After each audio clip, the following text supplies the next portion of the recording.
السلام عليكم ورحمة الله تعالى وبركاته.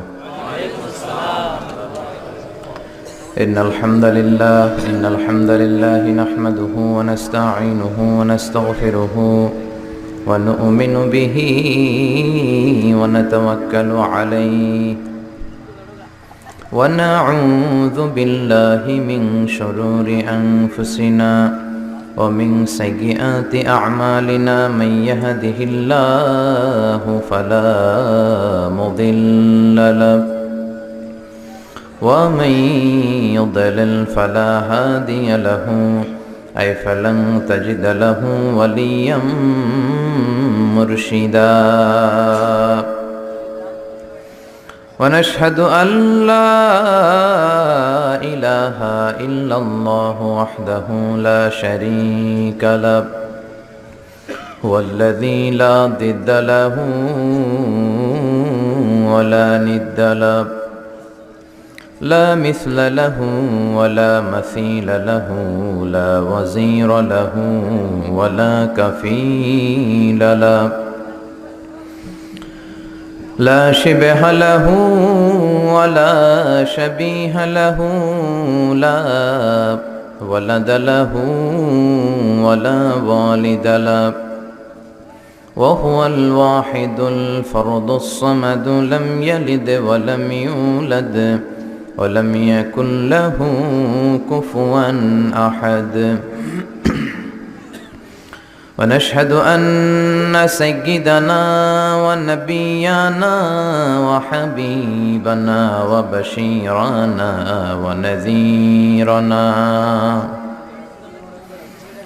وطبيبنا وطبيب أرواحنا وحبيبنا وحبيب ربنا محمدًا عبد الله ورسوله أرسله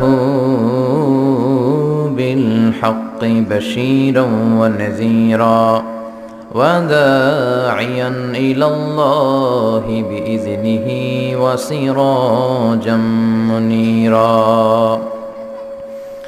أما بعد فقد قال الله تعالى في كلامه المجيد وفي فرقانه الحميد.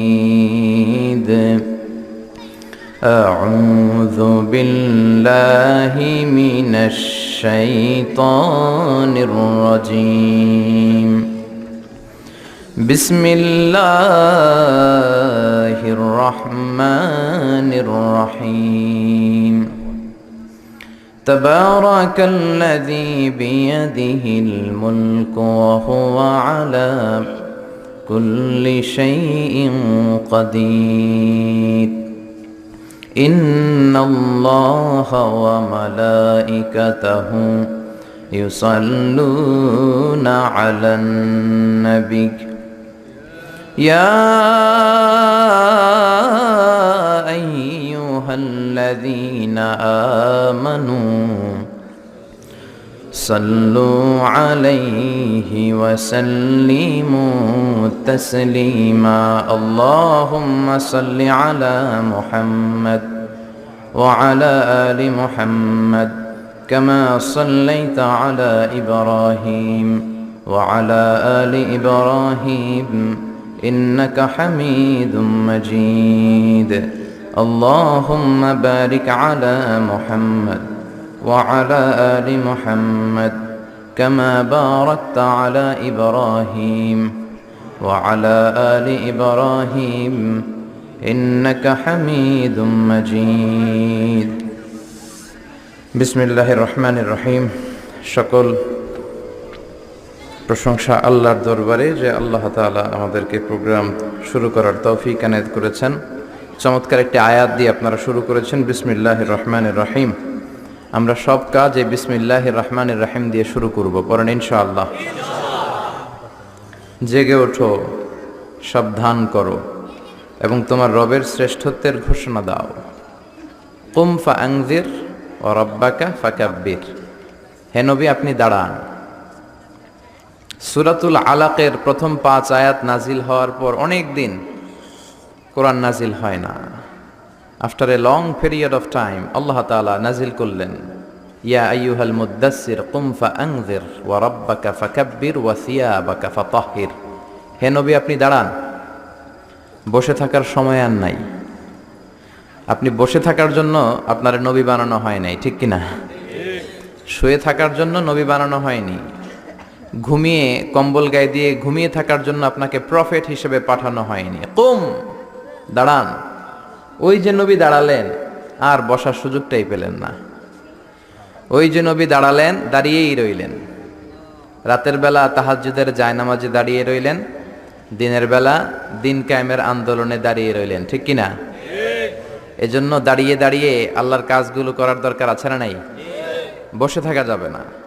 দাওয়াতি কাজ করে যেতে হবে, যে কোনো পরিস্থিতিতে, যে কোনো পন্থায়, নানা স্ট্র্যাটেজিতে আপনি কাজ করবেন। একটা রাস্তা যদি ব্লক হয়ে যায় আর 10টা রাস্তা খুলে দিতে পারে কে?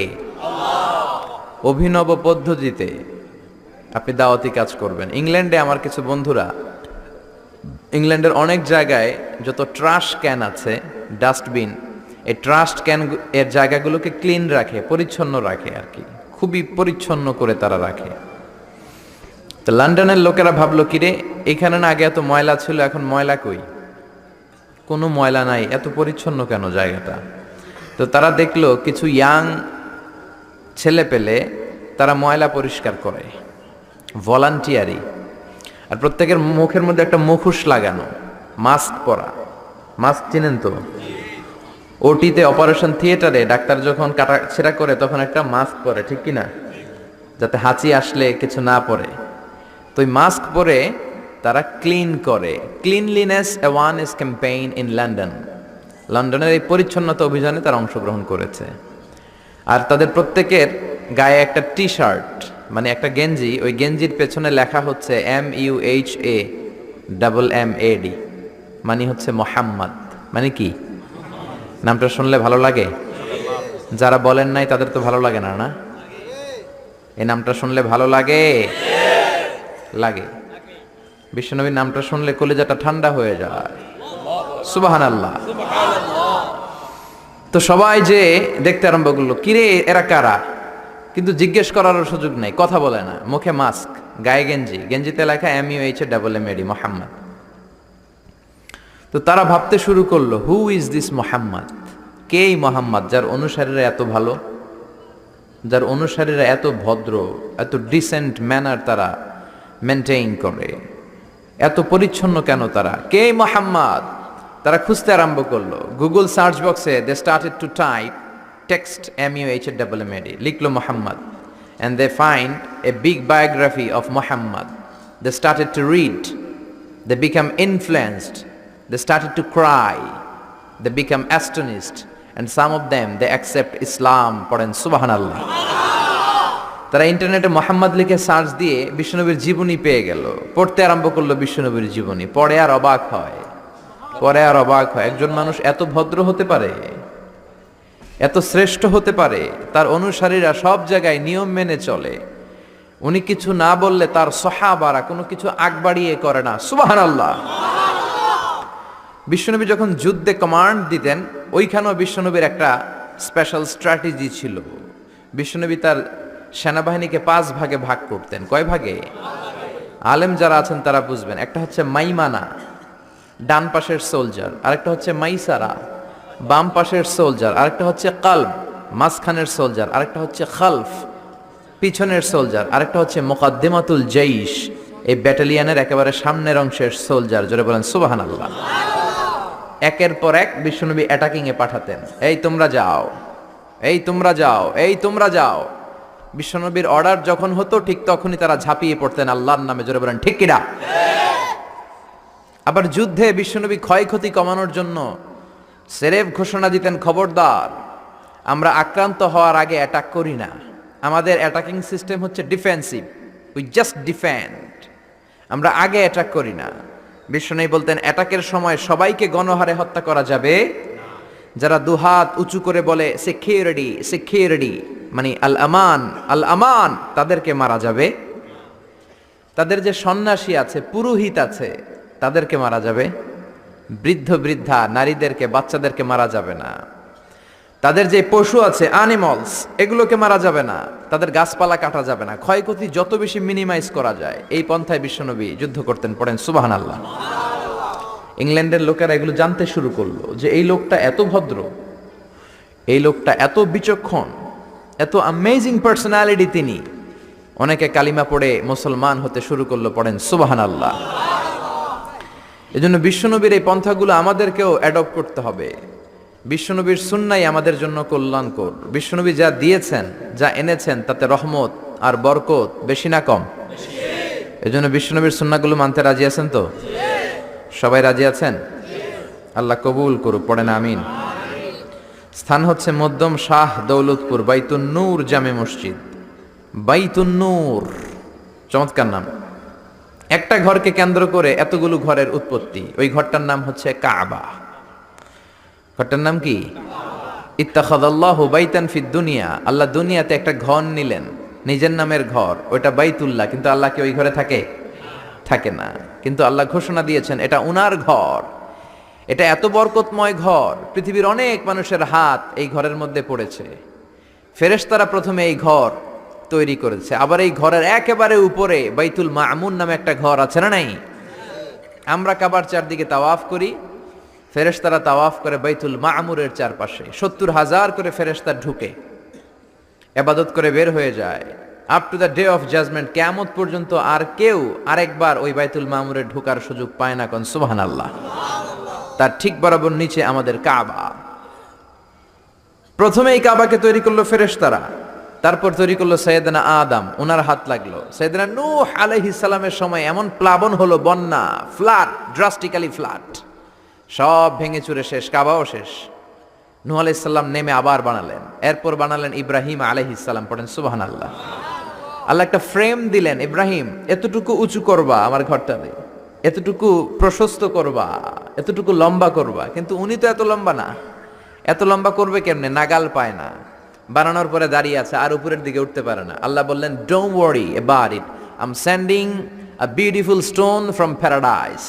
আমি জান্নাত থেকে একটা স্পেশাল পাথর পাঠিয়ে দিচ্ছি ইব্রাহিম, ওইটার উপরে দাঁড়াও। উপরে উঠতে মন চাইলে উঠে যাবে, নিচে নামতে মন চাইলে নেমে যাবে। মাকাম ইব্রাহিম, জান্নাত থেকে আসা ওই পাথর কাবা ঘরের পাশে আজও আছে না নাই?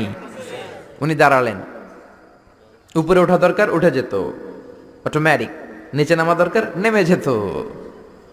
উনিও কাবাঘর বানালেন, ওনার কলিজার টুকরা ইসমাইলও বানালো। কি বাপ আর কি বেটা! কাবাঘর ঝাড়ু দিলেন, তাহেরা বাইতি আলি তাইফিনা ওয়াল আকিফিনা ওয়ার রুকআইস সুজুদ। নবী হয়ে কাবা ঝাড়ু দিতে পারে, মসজিদ ঝাড়ু দিতে পারে, কিন্তু আমরা মসজিদ ঝাড়ু দিতে চাই না। এরকম আছে না নাই?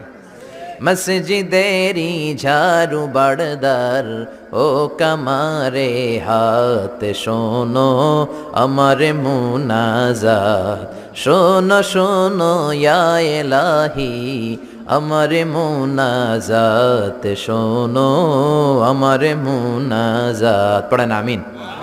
এজন্য মসজিদের জন্য দরদ থাকার দরকার আছে না নাই? কাজী নজরুল আল্লাহর কাছে দোয়া করলেন, আল্লাহ মসজিদের পাশে আমার কবর করে দিও। কবুল করলেন কে? মসজিদেরি পাশে আমার কবর দিও ভাই, যেন গোরে হতেও মুয়াজ্জিনের আযান শুনতে পাই। আমার গোরের পাশে দিয়ে ভাই নামাজিরা যাবে, পবিত্র সেই পায়ের ধ্বনি এ বান্দা শুনতে পাবে। গোরা যাবে হতে গুনাহগার পাইবে রে হাই, মসজিদেরি পাশে আমায় কবর দিও ভাই। কত মুমিন নামাজি ভাই মসজিদাঙ্গিনাতে, আল্লাহর নামের জিকির করে লুকিয়ে গভীর রাতে। আমি তাদের সাথে ওই আল্লাহর নাম জপতে চাই, আল্লাহর নাম জপতে চাই। পড়েন সবাই, মসজিদেরি পাশে আমায় কবর দিও ভাই। আল্লাহু আকবার। কি কবি ছিলেন? কৃষকের কবি, মজুরের কবি, ধনীর কবি, গরিবের কবি, মুসলমানদের কবি কাজী নজরুল ইসলাম আজীবন ইসলামের পক্ষে লিখেছেন, আজীবন বিশ্বনবীর পক্ষে লিখেছেন, আজীবন কোরআনের পক্ষে লিখেছেন। এজন্য তার শেষ দোয়াটাকে কবুল করে নিয়েছে কে? মসজিদের পাশে ওনার কবর আছে না নাই? কোথায়? ঢাকা বিশ্ববিদ্যালয়ে। গেছেন আপনারা? চমৎকার। মসজিদ এই পাশে, প্রতিদিন কবর থেকে আজান শুনে, কিন্তু ওনার কবরের উপর বসে আবার বাদাম খায়। কপত কপতে আছে না নাই? এক ছেলে এক মেয়ে বাদাম খায়। এগুলো থেকে আমাদেরকে বেঁচে থাকতে হবে। এই ক্রাইসিস থেকে আমাদেরকে বেরোয় আসতে হবে। ইসলামী যে কৃষ্টি কালচার, তাহজিব, তামাদ্দুন আল্লাহ আমাদেরকে দিয়েছে, এটাতে বরকত বেশি না কম? সাইয়েদনা ইব্রাহিম বানালেন, ইসমাইল বানালেন, বিশ্বনবী নিজেও বানালেন। বিশ্বনবী নিজেও এই কাবাগরের নির্মাণ কাজ করেছেন। কাবাগর যখন ভেঙে গেল, মক্কার কুরাইশরা ডিসাইড করলো আমরা কাবা বানাবো। পাথর লাগবে কোত্থেকে? ওই জায়গা থেকে পাথর নিয়ে আসবো। সবাই পাথর আনতে শুরু করলো। কুরাইশ ছেলেরা বললো আমরা বাদ যাবো কেন, আমরাও আনবো। ছোট্ট ছোট্ট বাচ্চারা লুঙ্গি খুলে, লুঙ্গিটার এরকম ভাঁজ করে কাঁধের মধ্যে রেখে এটার উপরে একটা পাথর নিয়ে নিয়ে তারা আনতে লাগলো। সব বাচ্চারা আনে একটা পাথর। কয়টা? আর লুঙ্গি খোলা। লুঙ্গি কি? বিশ্বনবীও ছোট্ট, কিন্তু উনি লুঙ্গি খোলেন না। সুবহানাল্লাহ বলবেন না? উনিও ছোট্ট। ওনার ফ্রেন্ড যারা, ওনার সমবয়সা যারা লুঙ্গি খুইলা এরকম বাস করছে, ল্যাংটা হইয়া পোলাপান গরমের কালে ল্যাংটা হয়ে পুকুরের মধ্যে ডুবাডুবি আছে না নাই? সব জায়গায় একই সিস্টেম। তো লুঙ্গি ভাঁজ করে এই জায়গায় রেখে সব বাচ্চারা একটা করে পাথর টানে।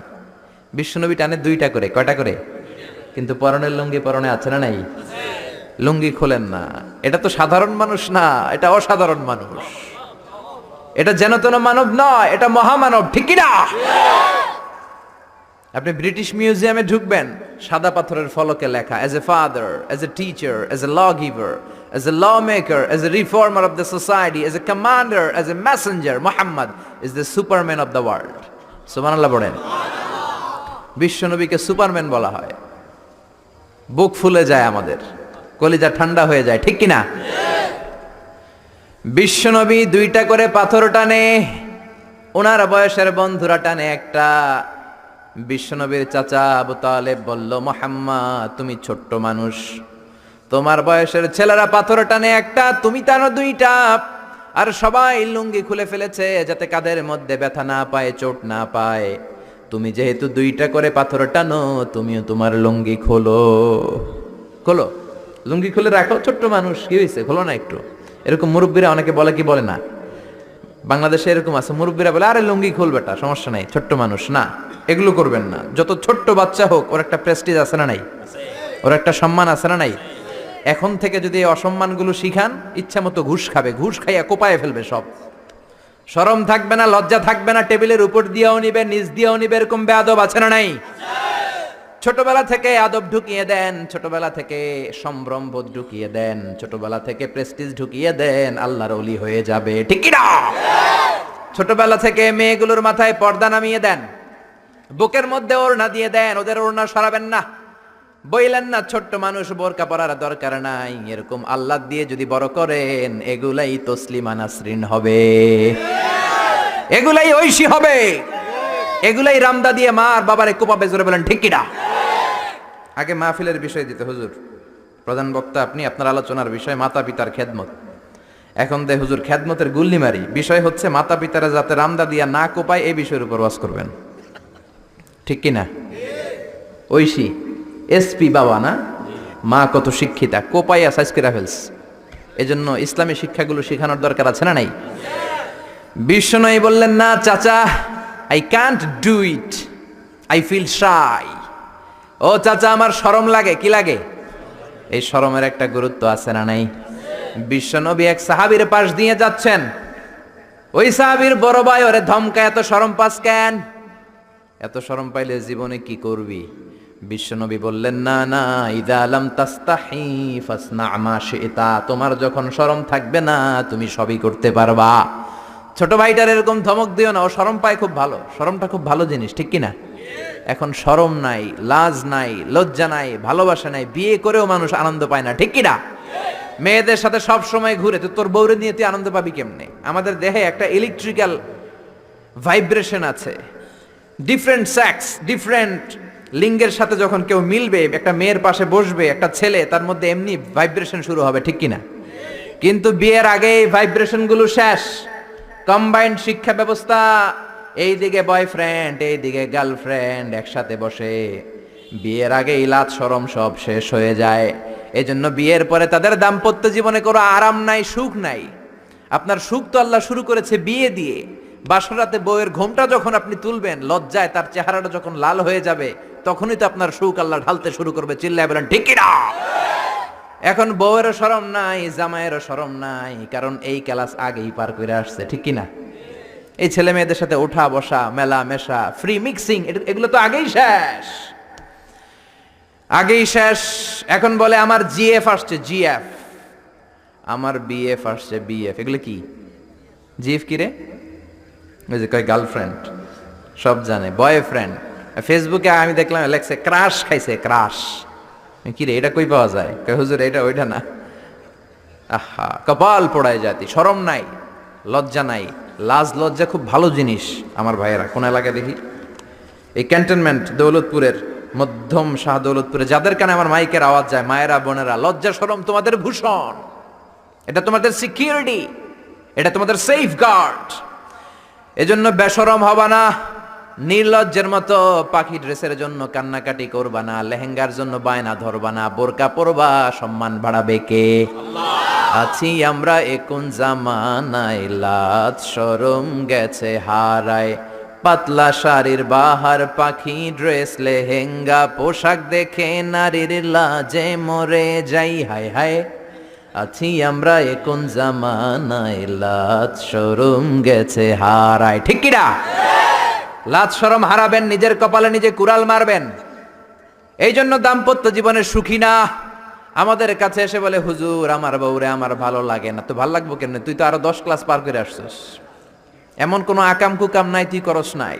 তো তোর বউরে তোর চোখে রাজরানী লাগবে কেন? তোর বউরে তো তোর কাছে কর্মচারীর মতো মনে হবে, ঠিক কিনা? এজন্য লাজ শরম শিখাবেন। বাচ্চারে কোনোদিন প্যান্ট খুলতে বলবেন না মানুষের সামনে। বিশ্বনবী বললেন চাচা আমি খুলবো না। কি বললেন? চাচা আই ফিল শাই, আমার লজ্জা লাগে, আমি খুলবো না। আবু তালেব ছাড়ার পাত্র না। না রে ভাতিজা, ছোট্ট মানুষ, তুই বুঝোস না, তোর কষ্ট হয়। বিশ্বনবী কয় কষ্ট হয়, তারপরেও খুলবো। এত লাজুক ছিলেন এই লোকটা, কুমারী নারীর চেয়েও বিশ্বনবী বেশি লাজুক ছিলেন। সুবহানাল্লাহ। এই জন্য নারীরা বিশ্বনবীর কাছে প্রশ্ন করতে আসতো না, লজ্জায়। বিশ্বনবীও লজ্জা পায়, নারীরাও লজ্জা পায়। প্রশ্ন হবে, উত্তর হবে। এই জন্য আল্লাহ বললেন নবী, সাহাবারা আপনার কাছে আসে, প্রশ্ন করে, দৈনন্দিন জীবনের জীবন ঘনিষ্ঠ বিষয়গুলো জেনে যায়, নারীরা আসতে পারে না। এই জন্য আমি আপনার বিবির সংখ্যা বাড়িয়ে দিলাম, সব নারীরা আপনার বিবির কাছ থেকে মাসালা জেনে নিবে। অনেকে বলে বিশ্বনবী নারীর দেহ ভোগ করার জন্য 13টা বিয়ে করছে। কপাল পোড়া, কপাল পোড়া। আমার নবীর ইতিহাসই জানে না। বিশ্বনবীর প্রথম বিয়েটা ছিল 25 বছরের বয়সে। কত বছর? ওনার বয়স ছিল 25। বিয়ে করেছেন সাইয়েদানা সাইয়্যিদাতুনা খাদিজাকে, ওনার বয়স ছিল তখন। বিশ্বনবী তাগড়া যুবক, 25 বছর বয়স। কেমন যুবক? যিনি মক্কার সবচেয়ে বড় কুস্তিগিরকে ডান হাতে তুলে মাটির মধ্যে 3টা আছাড় মেরেছেন। বিশ্বনবী বলতেন আমার হাতে 40 জন জান্নাতি লোকের শক্তি দিয়েছে কে? ওই শক্তিশালী পুরুষরা। বয়স যখন তার 25, রক্ত গরম তাগড়া যুবক, বিয়ে করলেন 40 বছরের এক মহিলা। বিশ্বনবীর সব বিয়ে ছিল বিধবাদেরকে আশ্রয় দেওয়ার জন্য, একটা মাত্র বিয়ে ছাড়া, সেটাও আকাশের উপর থেকে বিয়ে পড়িয়েছে কে? জান্নাতি রেশমের কাপড়ের মধ্যে আয়েশার চেহারা এনে জিব্রাইল বললেন মেয়েটারে কেমন লাগে? নবী বললেন ভালো লাগে। তার 1 সপ্তাহ পরে আবার ছবি এনে বললেন ও নবী, আবু বকরের মেয়ে, আল্লাহ সরাসরি বিয়ের প্রস্তাব পাঠিয়েছেন। বিশ্বনবী বললেন জিব্রাইল, তুমি যদি বিয়ের ঘটক হও, আল্লাহ যদি হয় কাজী, আমি মুহাম্মদ রাজি। হয়ে গেল বিয়ে। এই একটাই ভার্জিন, তারও অনেক হিকমত আছে, বাকি সবগুলো ছিল উইডো, বিধবা। কপাল পোড়া। এরা বলে নারী লোভী মুহাম্মদ 13টা বিয়ে করেছে। নাস্তিকেরা বলে পড়েন নাউযুবিল্লাহ। 4টা কারণে বিশ্বনবীর এতগুলো বিয়ে হয়েছে। জোরে বলেন কয়টা? একটা হচ্ছে এডুকেশনাল কজ, একটা হচ্ছে লিগ্যাল কজ, একটা হচ্ছে সোশ্যাল কজ, আর একটা হচ্ছে পলিটিক্যাল কজ। এডুকেশনাল কজ যেটা প্রথমে বললাম, নবীর কাছ থেকে শিখতে আসতো পুরুষেরা, নারীরা শিখতে পারে না, মাসালা জানতে পারে না। আল্লাহ বললেন বেশি করে বিয়ে করো, মাসালাগুলো তোমার বিবিদের কাছে জানাও, হায়েজ নেফাজের মাসালা, বিয়ে করলে স্বামী স্ত্রীর দাম্পত্য জীবনের মাসালা। ও নবী, তুমিও বলতে লজ্জা পাও, নারীরা শুনতে লজ্জা পায়, তোমার বিবিদের কাছ থেকে এসে এসে শিখে যাবে রে নবী। এক নম্বর কজ এডুকেশনাল। 2 number legal. অনেকে ছেলে দত্তক রাখে, পালক পুত্র। খবরদার, পালক পুত্র কোনোদিন আপনার আপন পুত্র হতে পারে।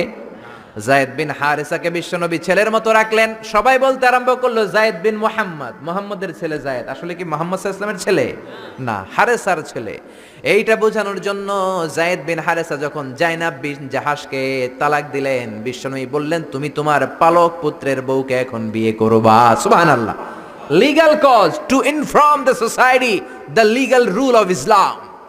ইসলামের রুলিং শিখানোর জন্য পালক পুত্রের বউ তালাক পাওয়ার পরে বাবা বিয়ে করতে পারে। সুবহানাল্লাহ কোন, আর জোরে কোন।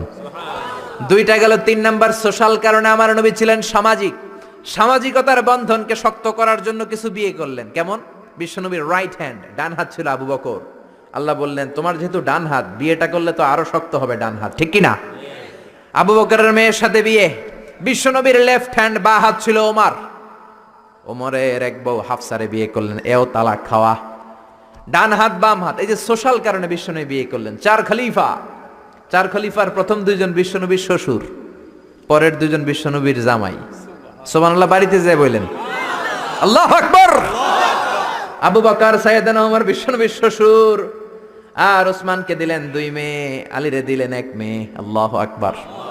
এই সোশ্যাল কারণে বিশ্বনবীর বিয়ের সংখ্যা বেড়েছে। সর্বশেষ হচ্ছে পলিটিক্যাল, রাজনৈতিক কারণে। কি রাজনৈতিক কারণ? বনুল মুস্তালাকে বিশ্বনবী যুদ্ধ করলেন।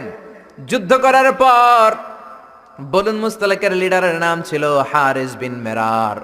হারিস বিন মেরারের একটা মেয়ে ছিল, তার নাম ছিল জুয়াইরিয়া বিনতুল হারিস। বিশ্বনবীর 11টা বউ, 2টা ছিল দাসী।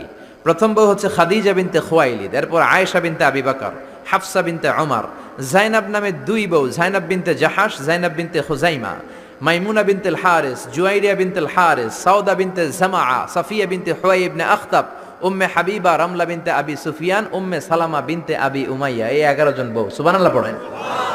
দাসী ছিল 2 জন, একজন রাইহানা, পুরো নাম রাইহানা বিনতে যায়েদ আন-নাদারিয়া, আরেকজন ছিল মারিয়া। মিশরের সম্রাট মুকাউকেস বিশ্বনবীরে হাদিয়া দিয়েছে। মারিয়া তু বিনতে শামউন আল কিবতিয়া। এই 13 জন। বিশ্বনবী বনিল মুস্তালাকে যুদ্ধ করলেন, বিজয় লাভ করলেন। বিশ্বনবী ভাবলেন বনিল মুস্তালাকের লিডারের মেয়েটারে যদি বিয়ে করি, আমার শত্রুর বংশ হয়ে যাবে আমার শ্বশুর বাড়ি, ঠিক কিনা? বুদ্ধি করে বিয়ে করলেন। বিয়ে করার পরে পুরো বনুল মুস্তালাকের লোকেরা ভাবে হায় হায়, আমাদের লিডারের মেয়ে বিয়ে করছে, এখন তো আমরা বেয়াই বেয়াই সম্পর্ক, ঠিক কিনা? আর কিলাকিলির দরকার নাই, আর তলোয়ার নিয়ে মারামারির দরকার নাই। তলোয়ার ফালা, সবাই একসাথে জড়ো হয়ে অ্যাসেম্বলি কর। মুহাম্মদ রে ডাক। বিশ্বনবী আসলেন। এবার সবাই বলল মুহাম্মদ আমাদেরকে পড়িয়ে দাও লা ইলাহা ইল্লাল্লাহু মুহাম্মাদুর রাসূলুল্লাহ। দেহ ভোগের জন্য মুহাম্মদ একটা বিয়ে করে নাই, জোরে বলেন ঠিক কি না? এডুকেশনাল কারণ, লিগ্যাল কারণ, সোশ্যাল কারণ, পলিটিক্যাল কারণ। আবার ইহুদির এক মেয়েকে বিয়ে করলেন বিশ্বনবী, সাফিয়া। খায়বারের যুদ্ধের পরে, ওই বিয়ের পরেও শত শত ইহুদি কালিমা পড়ে মুসলমান হয়েছে। বিশ্বনবী বললেন না চাচা, আমার লুঙ্গি খোলার দরকার না, আমি এমনিই পারি। মনে আছে? ভুলে গেছেন? মনে আছে তো? ও চাচা, আমি এমনিই পারি, আমি 2টা করে পাথর টানবো, সমস্যা নাই, লুঙ্গি খুলবো না। আবু তালেব ছাড়ার পাত্র নয়। আবু তালেব বলে ভাতিজা তুমি লুঙ্গি খোলো। বিশ্বনবী তো লুঙ্গি খোলে না। এটা তো সাধারণ নবী না, এটা অসাধারণ নবী, ঠিক কিনা? 5 বছর হালিমার বাড়িতে ছিলেন। হালিমা দুধ খাওয়ালো। হালিমা বলল মুহাম্মদ রে দুধ খাওয়াতে নিলাম, কিন্তু আজীব তামাশা, আমার ডান স্তনের দুধটা খায়, বাম স্তনের দুধ তো খাওয়াতে পারি না, বাম স্তনের দুধটা মুখে ঢোকাতে পারি না। 5টা বছর ছিল, 2 বছর দুধ খাইলো, একদিনের জন্য আমার বাম স্তন টাচ করে নাই। কারণ হালিমার আরো কয়েকটা ছেলে মেয়ে ছিল। উনাইসা নামে এক মেয়ে ছিল, শাইমা নামে আরেক মেয়ে, আব্দুল্লাহ নামে এক ছেলে, এরাও দুধের বাচ্চা ছিল। বিশ্বনবী যদি একাই 2 স্তনের দুধ সাবার করে ফেলেন, তাহলে দুধ ভাই বোনরা খাবে কি? 2 বছর বাচ্চা মোহাম্মদ ইনসাফ প্রতিষ্ঠা করেছেন, কোন ঠিক কিনা? আবার হালিমা বলে, এই ছেলেটারে আমি 5 বছর রাখলাম, এই 5 বছরে কোনোদিন কুরাইশি মোহাম্মদ রে কান্না করতে দেখি নাই, শুধু একটা সময় কান্না করত। এই ছেলেটা ক্ষুধার অভাবে কাঁদে নাই, ব্যথা পেলে কোনোদিন মোহাম্মদ কাঁদে নাই, শুধু লজ্জাস্থানের জায়গা থেকে কাপড়টা একটু সরে গেলে শিশু মোহাম্মদ কেঁদে উঠত। বিশ্বনবী বললেন, চাচা আমি লুঙ্গি খুলবো না, আমি 2টা নিতে পারবো। আবু তালেব বলল, সমস্যা নাই খোলো। বিশ্বনবী কয়, না খুলবো না। আবু তালেব বিশ্বনবীর লুঙ্গির গোছায় ধরে টান দিলেন, টান দিতে দেরি হয়ে যায়, বিশ্বনবীর বেহুশ হতে দেরি হয় না, বেহুশ হয়ে পড়ে গেলেন। লুঙ্গি আর খোলা হয় নাই, বিশ্বনবীর লজ্জাস্থান পৃথিবীর কেউ দেখে নাই, চিল্লায় পড়েন আল্লাহু আকবার। এজন্য লজ্জাশীলতা শিখাবেন, লজ্জাশীলতা সব নারীদের ভূষণ। দৌলতপুর বাইতুন নূর জামে মসজিদ, এই বাইতুন নূর ধরে ধরে এত কথা চলে আসছে, ঠিক কি না? বাইতুন নূর এসেছে কাবা ঘর থেকে। এই কাবা ঘর ইব্রাহিম আলাইহিস সালাম বানালেন, বানানো শেষ, আল্লাহ বলেন, ইব্রাহিম আজান দাও। কি দাও? জোরে বলেন, কি দাও? আজান দেননি আপনারা নাকি খালি মুয়াজ্জিন দেয়? আপনিও দিবেন। আজান দিলে মর্যাদা বাড়ায় কে? আতওয়ালুল আ'নাকি ইয়াউমাল কিয়ামা, দুনিয়ার বুকে যারা আজান দিবে কিয়ামতের দিন তাদের গলাগুলো সবার চাইতে জিরাফের মতো উঁচু হয়ে থাকবে। দেখলেই বুঝা যাবে এই মুয়াজ্জিন ছেলে গেলা সব। আল্লাহু আকবার। কিসের আজান দিব? আল্লাহ আল্লাহ বললেন, ও ইব্রাহিম, ঘর বানালা, ঘরটা জিয়ারত করতে হবে, আজান দাও, তাড়াতাড়ি আজান দাও। আযিন ফিন নাস বিল হজ, ও ইব্রাহিম আজান দাও। সাইয়েদনা ইব্রাহিম বললেন, মানুষ নাই, পাখি নাই, প্রাণী নাই, কেউ নাই, আজান দিলে কে শুনবে? আল্লাহ বললেন, ইব্রাহিম তোমার দায়িত্ব, তুমি আজান দাও, আমি গোটা বিশ্বের সব মানুষের কানে আজান পৌঁছে দেব। আজান দিলেন, আল্লাহ পৌঁছায় দিলেন। আমরা যারা আসি নাই, আমরাও শুনেছি মায়ের পেটে, মায়ের পেটে এই আজান আমাদের কানেও এসেছিল। যারা পেটেও ছিলাম না, আলামুল আরওয়াহে তাফসীর এসেছে, তাদের কানেও এসেছে। এই আজান শুনে যারা সাড়া দিয়েছে, লাব্বাইক বলেছে, তাদেরই নসিবে আছে কাবা ঘর জিয়ারত করা। জোরে বলেন সুবহানাল্লাহ। এজন্য মসজিদে দানের দরকার আছে না নাই? মসজিদে নামাজের জন্য যাওয়ার দরকার আছে না নাই? ওয়াজে অনেক মানুষ হয়, মসজিদে লোক হতে চায় না, কি আজীব তামাশা। বিশ্বনবীর সময়ে ফজরের নামাজ, জুমার নামাজ ছিল একই দৃশ্য। আমাদের দেশে ফজরের সালাত, জুমার আর সালাত এক দৃশ্য না? মাশাআল্লাহ, এক দৃশ্য। আহা, ফজরের সময় লোকই নাই, আর জুমার সময় ঠেলাঠেলি আছে না নাই? সারা বছর নামাজে যায় না, জুমার সময় এক ফার্স্ট কাতারের মুসল্লি আছে না নাই? 2টা এক হইতে হবে। হ্যাঁ, ফজরের সালাতে যেই দৃশ্য, জুমার সালাতে একই দৃশ্য। তাইলে কালিমার পতাকা উড়াই দিবে কে? স্লোগান দিয়ে উড়াইতে পারবেন না, মাহফিল আইসা উড়াইতে পারবেন না, মসজিদমুখী হইতে হবে। মসজিদে যাবেন, এলাকার যুবক ভাইরা তোমরা মসজিদে যাবা, রাজি আছো তো? রাজি? সত্যি সত্যি বলছো না মিথ্যা মিথ্যা বলছো? যাবা তো? মসজিদগুলো আমাদের আবাদ করতে হবে আবাদত দিয়ে। মসজিদের টাইলস হয়েছে, এয়ার কন্ডিশন হয়েছে, কার্পেট হয়েছে, মাগার মুসল্লি হয় নাই, ঠিক কিনা? বিশেষ করে ফজরের সালাত মসজিদে যাবা, কে কে যাবা না হাত তোলো। 1 2 3 4, ওই যে আরেকজন এবে তুলে রাখছে, বুঝতে পারে না, উনি আবেগে তুলে ফেলছে। মসজিদে যেতে হবে ফজরের সালাতে, রাজি আছেন তো? আল্লাহ কবুল করুক, পড়েন আমিন। প্রধান অতিথি জনাব লালন হায়দার, চেয়ারম্যান 6 নং ময়নামতি আদর্শ ইউনিয়ন পরিষদ, আমাকে রেখেছেন প্রধান বক্তা। বিশেষ বক্তা হচ্ছে মাওলানা ফেরদৌসুর রহমান নুরুল আলম সাহেব। যারাই কথা বললেন আল্লাহ কবুল করুক, পড়েন আমিন। আর সভাপতি আলহাজ মোহাম্মদ সাদেক সাহেব, উনি আসছে? উনি অসুস্থ, আমিও অসুস্থ হয়ে গেলে ভালো হইতো। পরিচালনায় হযরত মোহাম্মদ শাহ আলম, ও ছেলে আসছে, মাশাআল্লাহ, আল্লাহ কবুল করুক, পড়েন আমিন। শাহ আলম আনসারী, আল্লাহ সবাইকে কবুল করুক। আমরা এখনই কোরআন থেকে সরাসরি কথা শুনবো। আমি আসলে খুব ক্লান্ত, গতকাল প্রোগ্রাম ছিল আমার রাজশাহী, রাজা নাই, শাহী নাই, তবু রাজশাহী। মতিঝিলে মতি নাই, আছে শুধু ঝিল, ঠিক কিনা? তো রাজশাহীতে গেলাম প্লেনে, আসলামও প্লেনে। রাজশাহী থেকে ঢাকা আসছি 40 মিনিটে, কিন্তু ঢাকা থেকে কুমিল্লায় আসছি মাশাআল্লাহ 8 ঘন্টায়, কারণ ডিজিটাল বাংলাদেশ, ঠিক কিনা? রাস্তায় রাস্তায় খন্দক, খানা খন্দক, ভাঙ্গা চূড়া, এইদিকে একটা বানায়, ওইদিকে ভাঙ্গা পড়ে, ওইদিকে বানায়, ওইদিকে ভাঙ্গা পড়ে। আর রিক্সাওয়ালা গালি গালাজ আছে না নাই? একটা মন্ত্রীরাও ছাড়ে না, পুলিশে স্যালুট দেয়, রিক্সাওয়ালারা গালি দেয়, ঠিক কিনা? আবার মাঝে মাঝে ব্রিজ ভাঙে, কারণ ব্রিজের ভিতরে রড নাই, আছে কি? ওরে আল্লাহ, এগরে দিবেন ও বাস। ভোট চাইতে এলে কি দিবেন? আর যদি জনগণের জন্য কাজ করে বুকে মিলায় নিবেন, রাজি আছি না নাই? বিএনপি বুঝি না, আওয়ামী লীগ বুঝি না, জাতীয় পার্টি বুঝি না, জামাত ইসলাম বুঝি না, আমরা বুঝি বাংলাদেশ। আমরা বুঝি কি? জোরে বলেন। এই দেশের নেতারা একদল আরেক দলের গালি দেয়, তুই ভারতপন্থী, ওইটা আবার গালি দেয়, তুই পাকিস্তানপন্থী। তো এরা হইলো ভারতপন্থী, এরা পাকিস্তানপন্থী, তো বাংলাদেশপন্থী কেডা? আমরা সবাই বাংলাদেশপন্থী, ঠিক কিনা? আরো জোরে ঠিক কিনা? সবার আগে বাংলাদেশ, আমার বাংলাদেশ সবার আগে। কে আমাদের নেত্রী হলো, কে আমাদের নেতা হলো, এমপি হলো, ব্যাপার না, যদি উনি নামাজ পড়ে, ঠিক কিনা? যদি উনি রোজা রাখে, কথা দিয়ে যদি কথা রাখে, আমাদের বুকের মধ্যে ওনার স্থান আছে না নাই? আসলাম মাগরিবের সময়, 8 ঘন্টায় আসছি রাজশাহী থেকে ঢাকা প্লেনে, আর ঢাকা থেকে কুমিল্লায় 8 ঘন্টা, এদিকে আধা ঘন্টা, ওদিকে 8 ঘন্টা।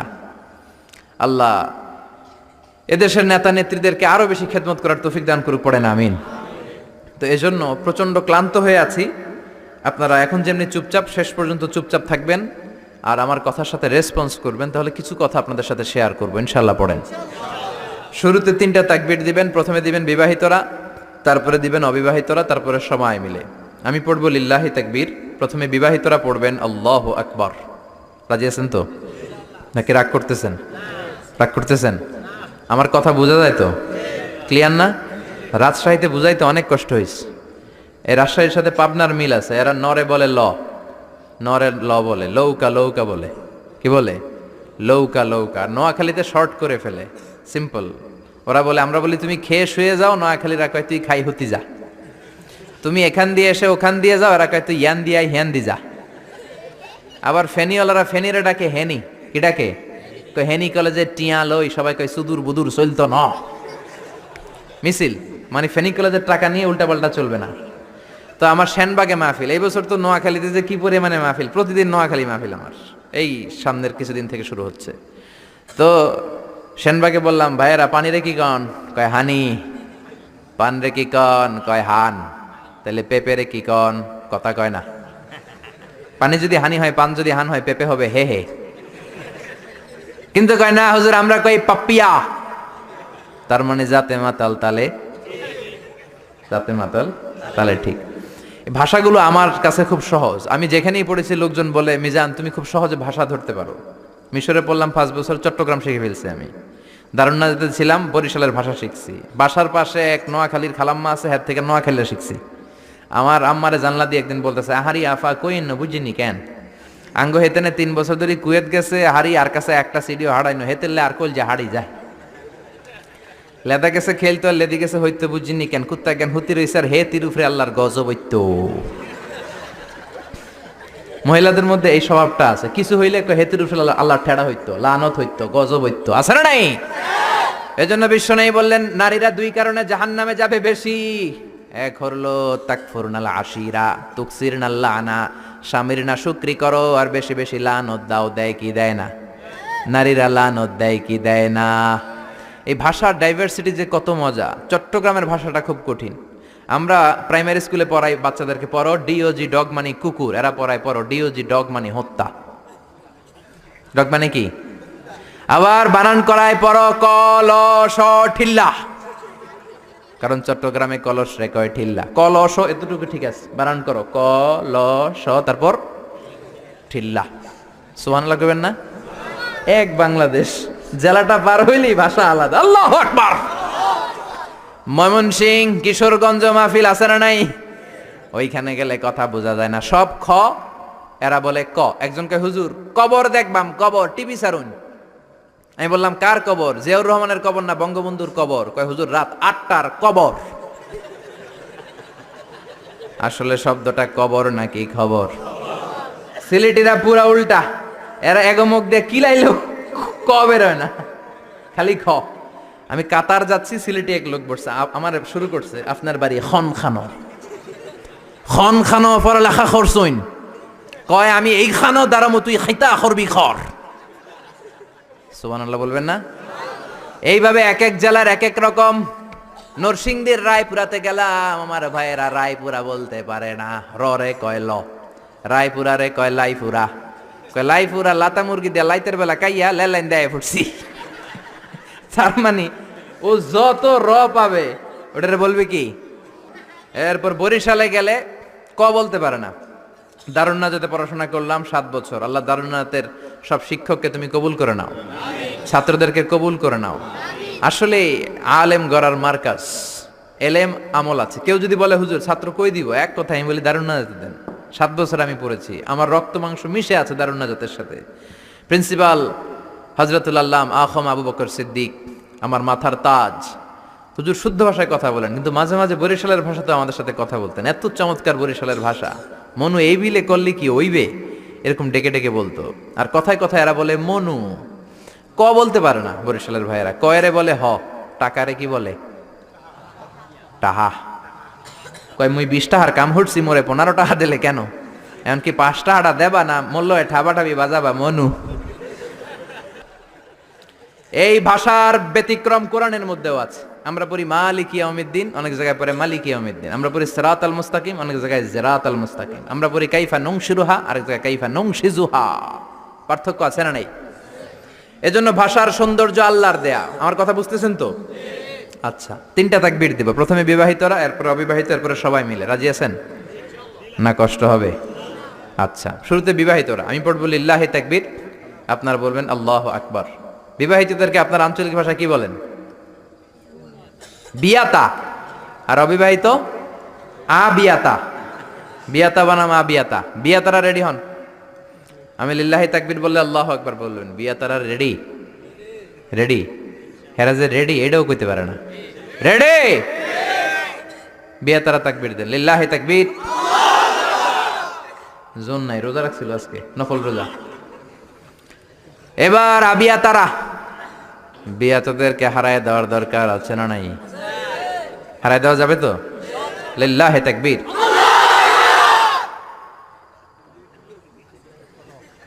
একেবারে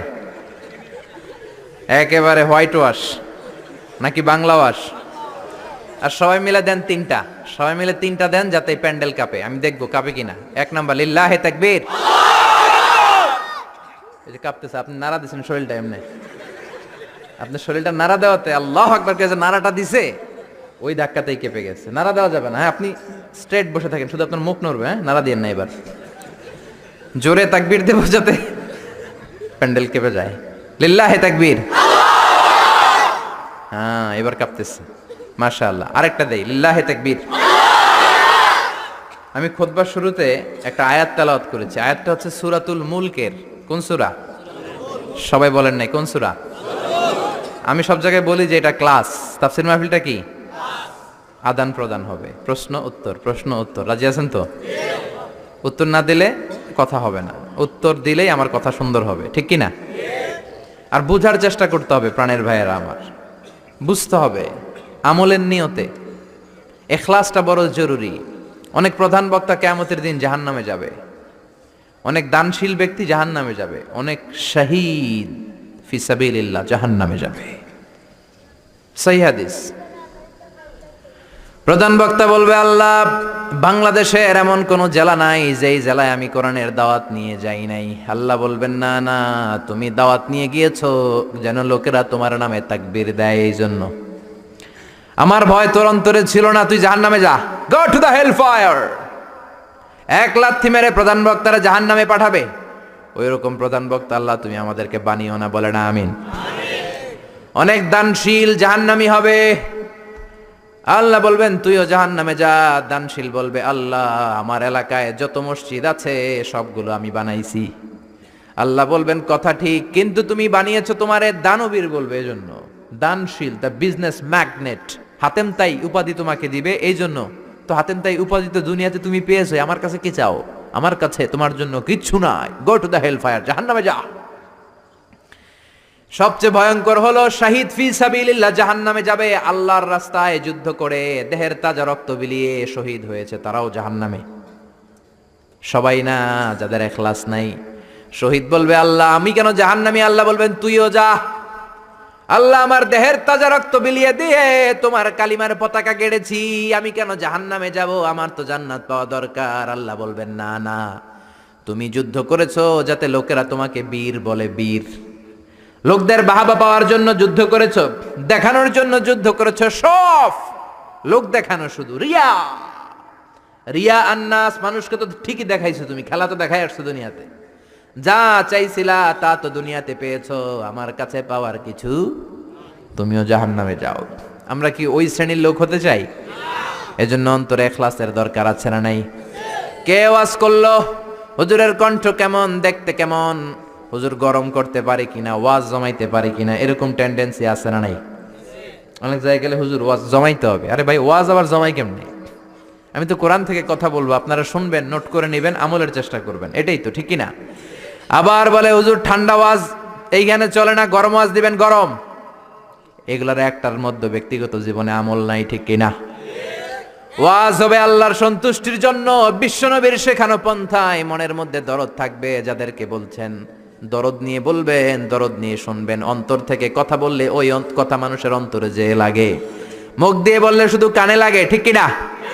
আমরা অন্তর থেকে বলার চেষ্টা করব, অন্তরে লাগানোর চেষ্টা করব, আর আমলের চেষ্টা করব, জীবনটা যাতে পরিবর্তন হয়। প্রতি শীতে কত মাহফিল, একদিন আমার 2 মাহফিল আছে।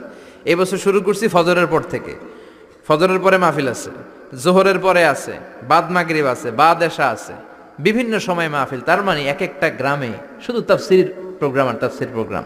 সবগুলো তো আল্লামা হয়ে যাওয়ার কথা, কিন্তু হয় না কেন? ইখলাস নাই, শিখার জন্য আসে না। আপনি শিখেন, নোট করেন, জীবনটারে পরিবর্তন করে দিবে কে? সবাই শিখতে রাজি আছেন তো? আসেন আমরা সূরাতুল মুলকের তাফসীর শুনি। সূরাতুল মুলক 29 পারার প্রথম সূরা। কত পারা?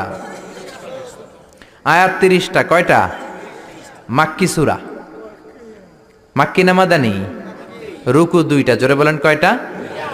এটা অনেক বরকতের সূরা, অনেক বরকত। বিষ্ণুই বলেছেন মানিআতুন মিন আযাবিল কবর।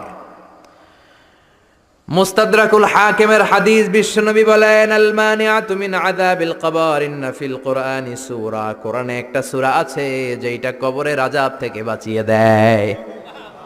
সুবহানাল্লাহ, বাড়িতে যে বলবেন আল মানিআতু মিন আযাবিল কবর, কবরের আযাব থেকে বাঁচায়। কবরের আযাব থেকে বাঁচার দরকার আছে না নাই? নাকি আমরা কেউ কবরে যাব না? দাদা গেছে, বাবা গেছে, আপনাকেও যেতে হবে, ঠিক কিনা? কিন্তু আমাদের লাইফস্টাইল দেখলে মনে হয় না যে আমরা কবরে যাব। খালি আমার আমার বলি, বুক ফুলায় বলি এটা আমার, আমার হুন্ডা, আমার গাড়ি, হতে আলামু, ঠিক কিনা? খালি বড়াই করি, সাহস দেখাই, বেটাগিরি দেখাই। তোর চেয়েও বড় বেটা ছিল কি ছিল না? নমরুদ গোটা বিশ্বের বাদশা ছিল, একদিনের জন্য একটা হাসি দেয়া লাগে নাই, সর্দি হয় নাই, জ্বর হয় নাই, এত ভালো ভালো খাবার খাইতো। ওই নমরুদ চিৎপটাং, ঠিক কিনা? ওই ফেরাউন চিৎপটাং, আর তুমি কোন সলিমুদ্দি আর কলিমুদ্দি? এই জন্য কবরে যেতে হবে। এটা আমার, ওইটা আমার, সব আমার, সব আমি খামু, সব আমি খামু। পেট হইছে দূর, হ্যাঁ সব খাইব, কপাল পোড়া। আমার আমার বলবেন না। জিজ্ঞেস যদি করি ভাই বাড়িটা কার, কয় আমার বাড়ি। বুক ফুলায় কয় আমার বাড়ি, 3 তলা বাড়ি, ঘুষের টাকা দিয়া বানাইছি, আছে না নাই? আমার বাড়ি আমার, আমার গাড়ি। কেমন করে তোমার বাড়ি? তোমার বাবাও যখন এই বাড়িতে থাকতো সেও বলতো এটা আমার বাড়ি।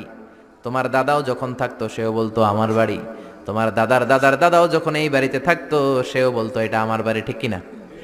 আপনি মরে যান, আপনার ছেলে যখন থাকবে, কেউ যখন জিজ্ঞেস করবে ভাই সাহেব বাড়িটা কার, বলবে আমার। বলবে না? বলবে না? নাকি কইবে আমার দাদার বাড়ি? কেউ বলে? এরপর আপনার নাতির নাতির নাতিও যখন এই বাড়িটাতে থাকবে, যখন সবাই জিজ্ঞেস করবে বাড়িটা কার, বলবে আমার বাড়ি। পরের জায়গা পরের বাড়ি, ঘর বাঁধিয়ায় আমি রই, আমি তো সেই ঘরের মালিক নই, ঠিক কিনা? আমি এই ঘরের মালিক না, সবকিছুর মালিক কে? এজন্য কবরে আমাদের যেতে হবে, কবরের প্রিপারেশন নিতে হবে। বিশ্বনবী বললেন মানিআতুন মিন আযাবিল কবর। এই সূরাতুল মুলক যে প্রতিদিন তেলাওয়াত করবে তাকে কবরের আযাব থেকে বাঁচাবে কে? এবার তিরমিজির একটা হাদিস শুনেন। তিরমিজির বিশ্বনবী বললেন শাফাআত লি সাহিবিহা। এই সূরাটা, এই সূরার তেলাওয়াতকারীর জন্য কিয়ামতের দিন সুপারিশ করবে। খুশি না বেজার? ও মিয়া, কোরআন যদি আল্লাহর কাছে কারোর জন্য সুপারিশ করে, ওই সুপারিশ আল্লাহ ফেলতে পারবে নাকি? প্রধানমন্ত্রী শেখ হাসিনার কাছে যদি অর্থমন্ত্রী সুপারিশ করে কারোর জন্য, ফেলতে পারবে? পররাষ্ট্রমন্ত্রী যদি অনারেবল প্রাইম মিনিস্টার শেখ হাসিনার কাছে সুপারিশ করে ফেলতে পারবে? কারণ পররাষ্ট্রমন্ত্রীর সুপারিশ, অর্থমন্ত্রীর সুপারিশ। তেমনি কোরআন যদি সুপারিশ করে, ওই সুপারিশ আল্লাহ ফেলবে না, ঠিক কি না? সহিহুল জামেতে আরেকটা হাদিস এসেছে, বিশ্বনবী বলেন খাসামাত আন সাহিবিহা, এই সূরাটা কিয়ামতের দিন আল্লাহর সাথে তর্ক করবে, ঝগড়া করবে, ডিবেট করবে। আল্লাহর সাথে তর্ক, কত সাহস! কি নিয়ে তর্ক বলবে আল্লাহ? যতক্ষণ না তুমি এই সূরার তেলাওয়াতকারীকে জান্নাতে না ঢুকাবা, আমি তর্ক করতেই থাকবো। আল্লাহু আকবার। হাত্তা দাখালাহুল্লাহুল জান্নাতা, যতক্ষণ আল্লাহ তারে জান্নাত না দেয় ততক্ষণ পর্যন্ত এই সূরাটা ঝগড়া করবে। আবার বিশ্বনবী বলতেন মান ক্বারা বিহা ফি লাইলাতিন ফাকাদ আকসারা ওয়া আতাবা, যে ব্যক্তি রাত্রে বেলায় সূরাতুল মুলক তেলাওয়াত করে ঘুমাবে, সারা রাত কোরআন তেলাওয়াতের সওয়াব তার আমলনামায় দিবে কে? এজন্য বিশ্বনবী বলতেন আমি চাই আমার প্রতিটা উম্মতের হৃদয়ে এই সূরাটা গাঁথা থাক। আমি চাই আমার প্রতিটা উম্মতের কলিজার ভিতর এই সূরাটা মুখস্থ থাক। মুখস্থ করতে রাজি আছি না নাই? আয়াত মাত্র 30টা, সবাই বলেন কয়টা? এক মাসে কয় দিন? প্রতিদিন এক আয়াত করে মুখস্থ করলে লাগবে কয় দিন? এক মাসে মুখস্থ হয়ে যাবে। করবেন নি? করবেন? এটা আপনাদের বাড়ির কাজ। এটা কি? হোমওয়ার্ক। যেহেতু ক্লাস, বাড়ির কাজ দেওয়ার দরকার আছে না নাই? মুখস্থ করে ইমাম সাহেবের কাছে যাবেন, আজহারি হুজুর বাড়ির কাজ দিছে, বাড়ির কাজ নেন। আমার সূরাতুল মুলক মুখস্থ হয়েছে, আপনি শোনেন। পড়বেন তো? মা বোনেরা, আপনাদের যাদের কানে আমার মাইকের আওয়াজ যায়, সূরাতুল মুলক মুখস্থ করবেন, নিজেরা পড়বেন, বাচ্চাকে শোনাবেন। কত সুন্দর হতে পারে আপনার ফ্যামিলিটা। ছেলে বলবে মা আমার 5 আয়াত মুখস্থ হয়েছে, তুমি কদ্দুর আগাইলা? মা বলবে আমার হয়েছে 7 আয়াত। বাবা বলবে আমি তো চাকরির কারণে পারি নাই, আমি করছি মাত্র 2 আয়াত। এরকম ফ্যামিলি চাই কি চাই না? চাই কি চাই না?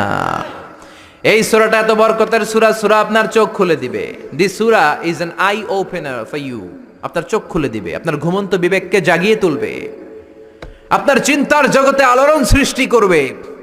একদল কপাল পরা আছে উল্লুক পাঠা, এগুলো হচ্ছে নাস্তিক। আমরা আল্লাহরে বিশ্বাস করি, আমরা আস্তিক। যারা বিশ্বাস করে না তারা কি? এরা কয় আমরা আল্লাহরে বিশ্বাস করি না, আমরা অনেক জ্ঞানী, মাথার মধ্যে ছাদে মাল নাই, মানে মাথায় চুল নাই। যত শিক্ষাবিদ দেখবেন একটার মাথাও চুল নাই, ঠিক কিনা? স্রষ্টারে গালে দিতে দিতে চুল হারাইছে, ঠিক কিনা? এরা বলে আমরা আল্লাহরে মানি না, কারণ আনসিন ইজ নাথিং, যেটা দেখি না ওটা বিশ্বাস করি না। বলে না? কপাল পোড়া, মিথ্যাবাদী, অনেক কিছু দেখে না কিন্তু বিশ্বাস করে।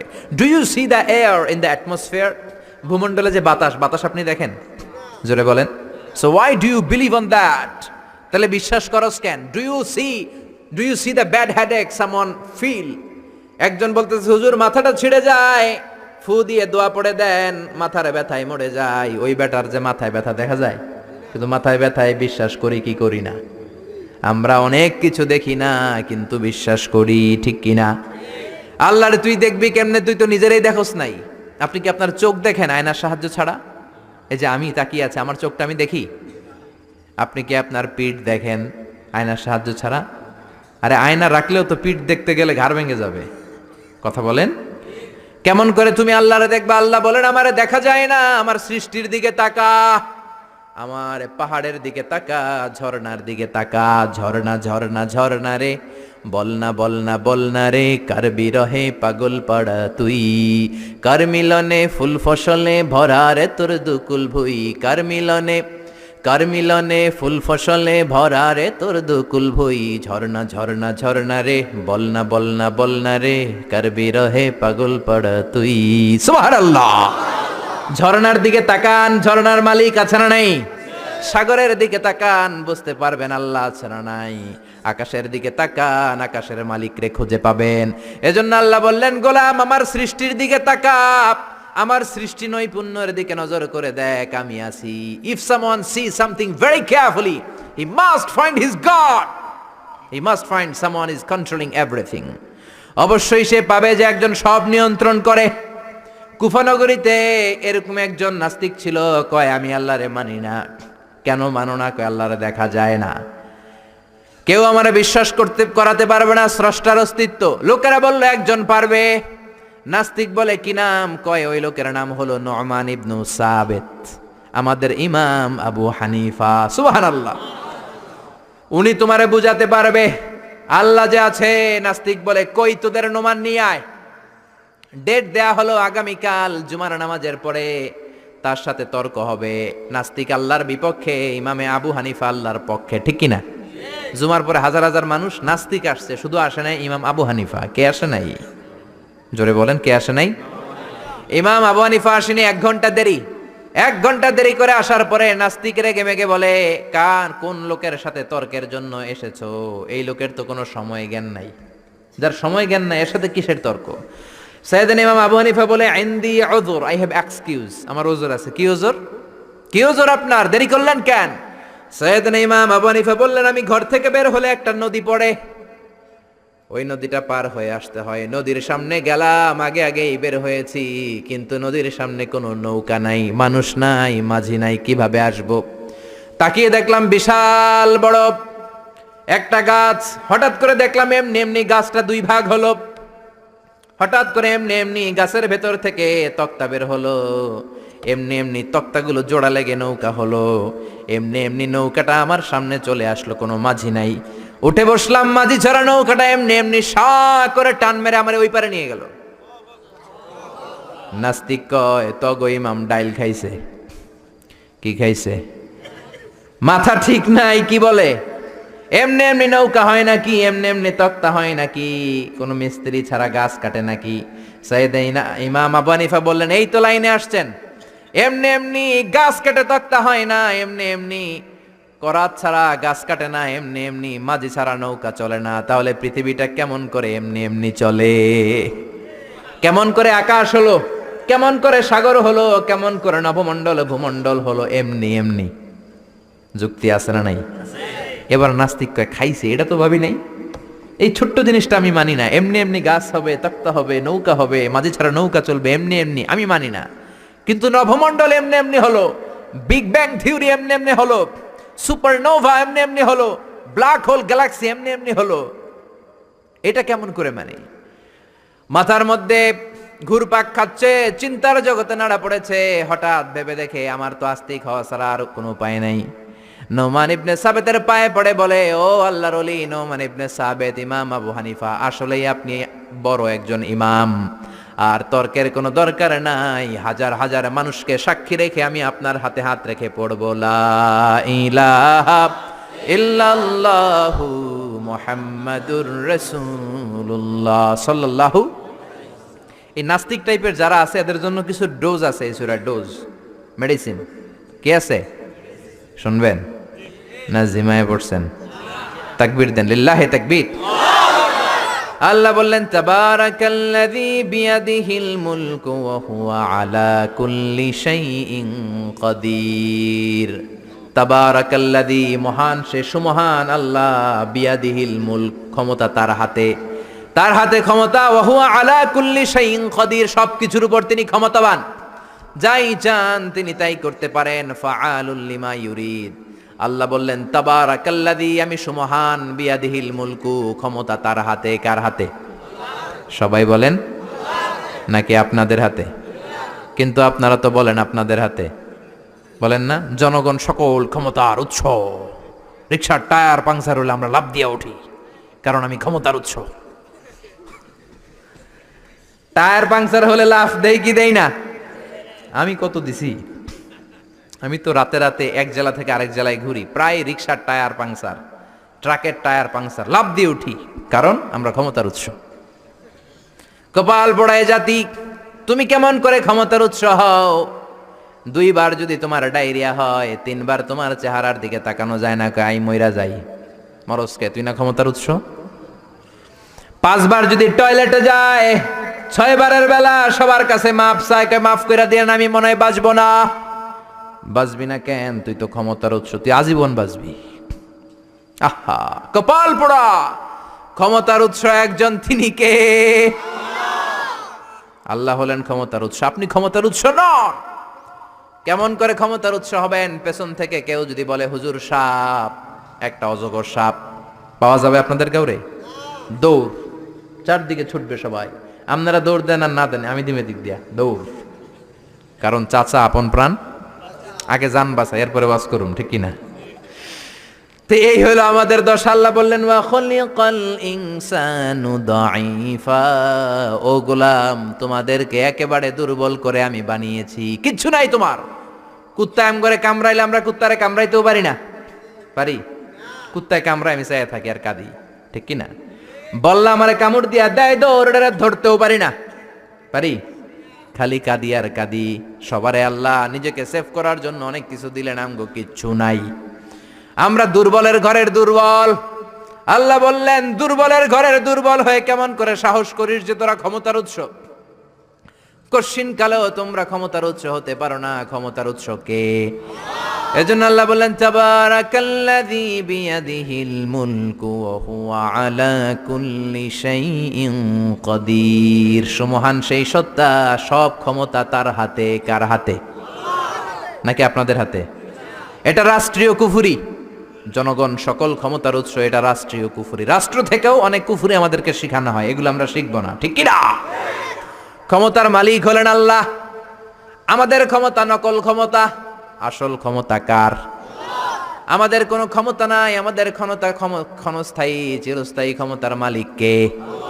যখন ভূমিকম্প হয় দেখবেন কিরকম দৌড় দেয়।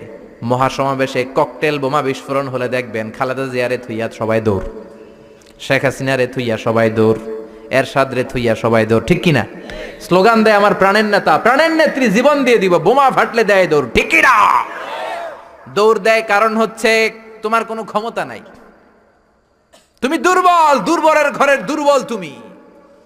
রাত 3টার দিকে যখন ভূমিকম্প হয় লোকজন বাড়ি থুইয়া দেয় দৌড়, সব ভাড়াটিয়া গুলো দেয় দৌড়, শুধু বাড়িওয়ালারা মনে হয় দৌড় দেয় না, নাকি বাড়িওয়ালারাও দেয়? বিল্ডিং এর মায়া আর থাকে না, ভাড়াটিয়াও দৌড়, বাড়িওয়ালাও দৌড়, প্রধান শিক্ষক দৌড়। শুধু র্যাবের প্রধান যিনি আছে ওনার তো অনেক সাহস, উনি শুধু দৌড়টা দেয় না, উনি আগে দেয়। প্রেসিডেন্ট দেয় দৌড়। শুধু এদেশের সবচেয়ে বড় ক্ষমতাধর নারী, 17 কোটি মানুষের প্রধানমন্ত্রী শেখ হাসিনা দৌড় দেয় না, আগে দেয়। আমি কই নাই কিন্তু, আপনি কইছেন। উনিও দৌড়, কারণ বাঁচতে হবে তো, বাঁচার জন্য দেয় দৌড়। অসহায় আমরা, কোন ক্ষমতা আমার হাতে নাই। ক্ষমতা কার হাতে? 2004 সালে বরিশালে গেলাম বাসে করে, ফিরে আসছি লঞ্চে করে। সদরঘাটে পৌঁছতে আর 1-1.5 ঘন্টা বাকি। শুরু হলো তুফান, লঞ্চ ডুবে যাবে। সাগরের মধ্যে লঞ্চ ডুবে যাবে, লঞ্চের ভেতরে চিৎকার। ওই দিন লঞ্চের শুধু মুসলমানেরা আল্লাহরে ডাকে নাই, হিন্দুগুলাও জিকির করছে কার? সারেং বলল জানলা খুলে দেন, পর্দা নামায় দেন, বাতাস পাসিং হইলে হয়তো লঞ্চ বেঁচে যাবে। ওই দিন চিনলাম আল্লাহ কারে কয়। আল্লাহ কেসকো কাতে, আল্লাহর জিকির করতে করতে চাপা ফুলাই ফেলাইছি আমি। আহা, সবার মুখে চিৎকার, বাঁচাও। আমি কইলাম কে বাঁচাইব? কে? হুজুর আমনে। দাঁড়িয়ে দেখছে তো, হুজুর আমনে বাঁচাইবেন। আমি কইলাম তাইলে আমারে বাঁচাইব কে? কয় আল্লাহ। আসলে বিপদে বললে বাঁচাতে পারে একজন, তিনি কে? এগুলো বাস্তব কথা। কক্সবাজারে যাবেন, 8 নম্বর 9 নম্বর সতর্ক সংকেত, তুফান। তখন দেখবেন শুধু মুসলমানেরাই ডাকে না, ওখানে গৌতম বুদ্ধের মুরিদ আছে কিছু, ওগুলো জিকির করে কার? কয় লা ইলাহা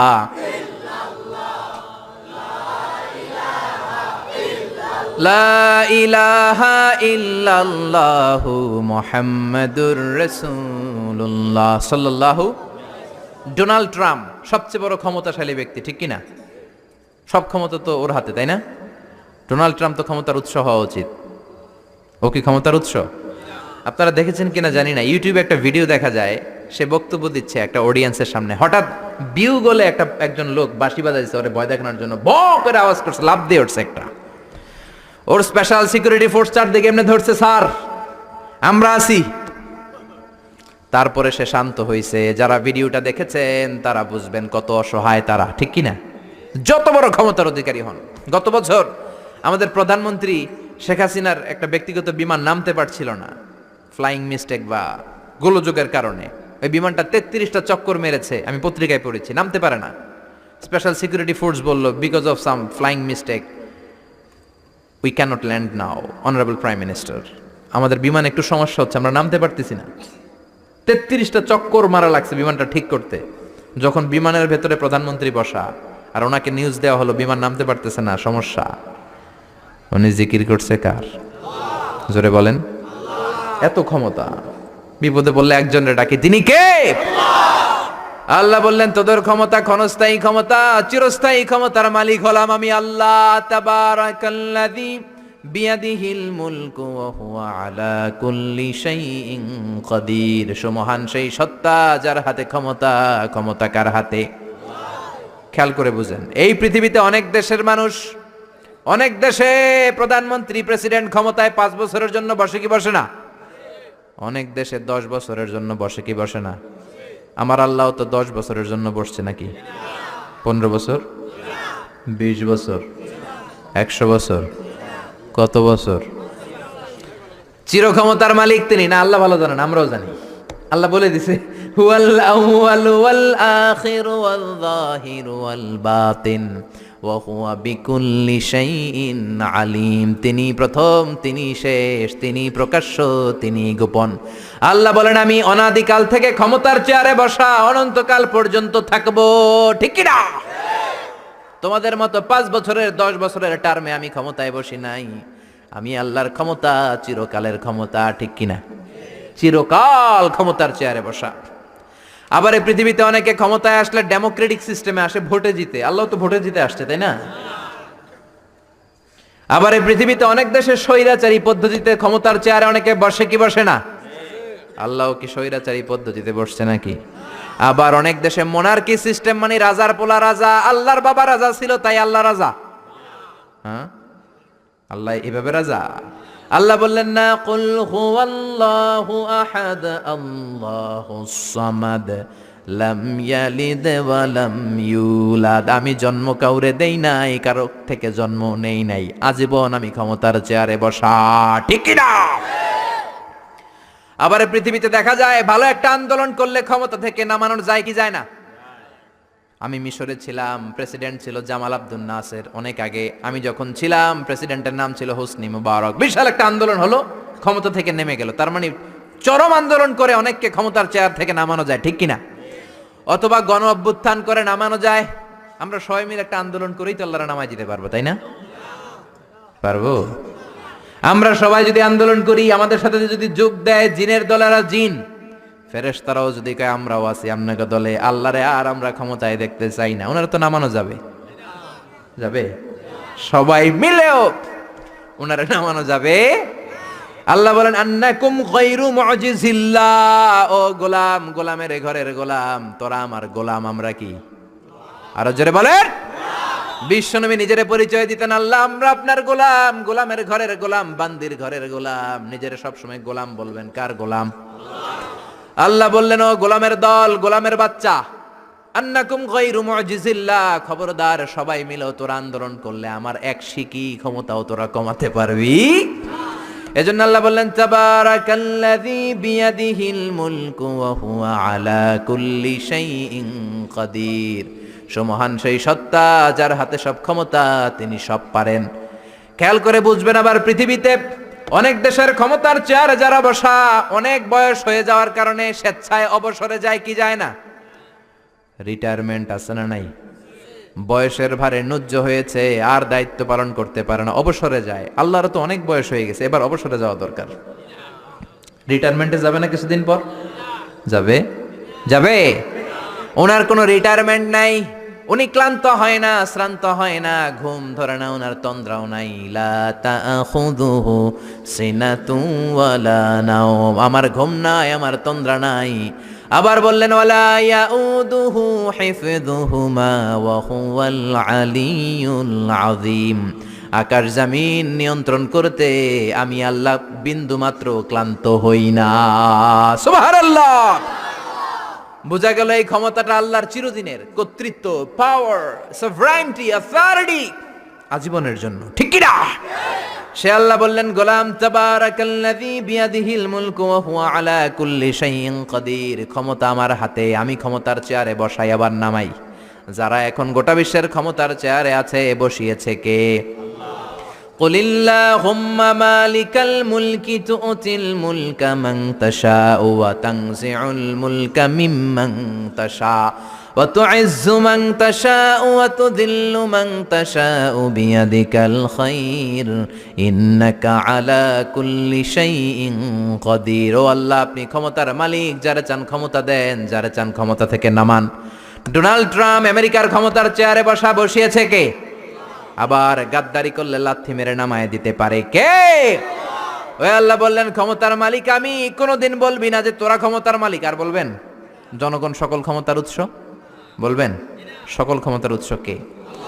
আমরা বললাম আল্লাহ, বুঝলাম আপনি ক্ষমতার মালিক, আর কিসের মালিক আমাদেরকে জানান। আল্লাহ বললেন আল্লাযী খালাকাল মাউতা ওয়াল হায়াতা লিয়াবলুয়াকুম আইয়ুকুম আহসানু আমালা ওয়া হুয়াল আজিজুল গফুর। আমি এমন আল্লাহ, আমি জীবনের মালিক, মরণেরও মালিক। জীবনেরও মালিক, মরণেরও মালিক। তিনি কে? জীবন দেয় কে? মরণ দেয় কে?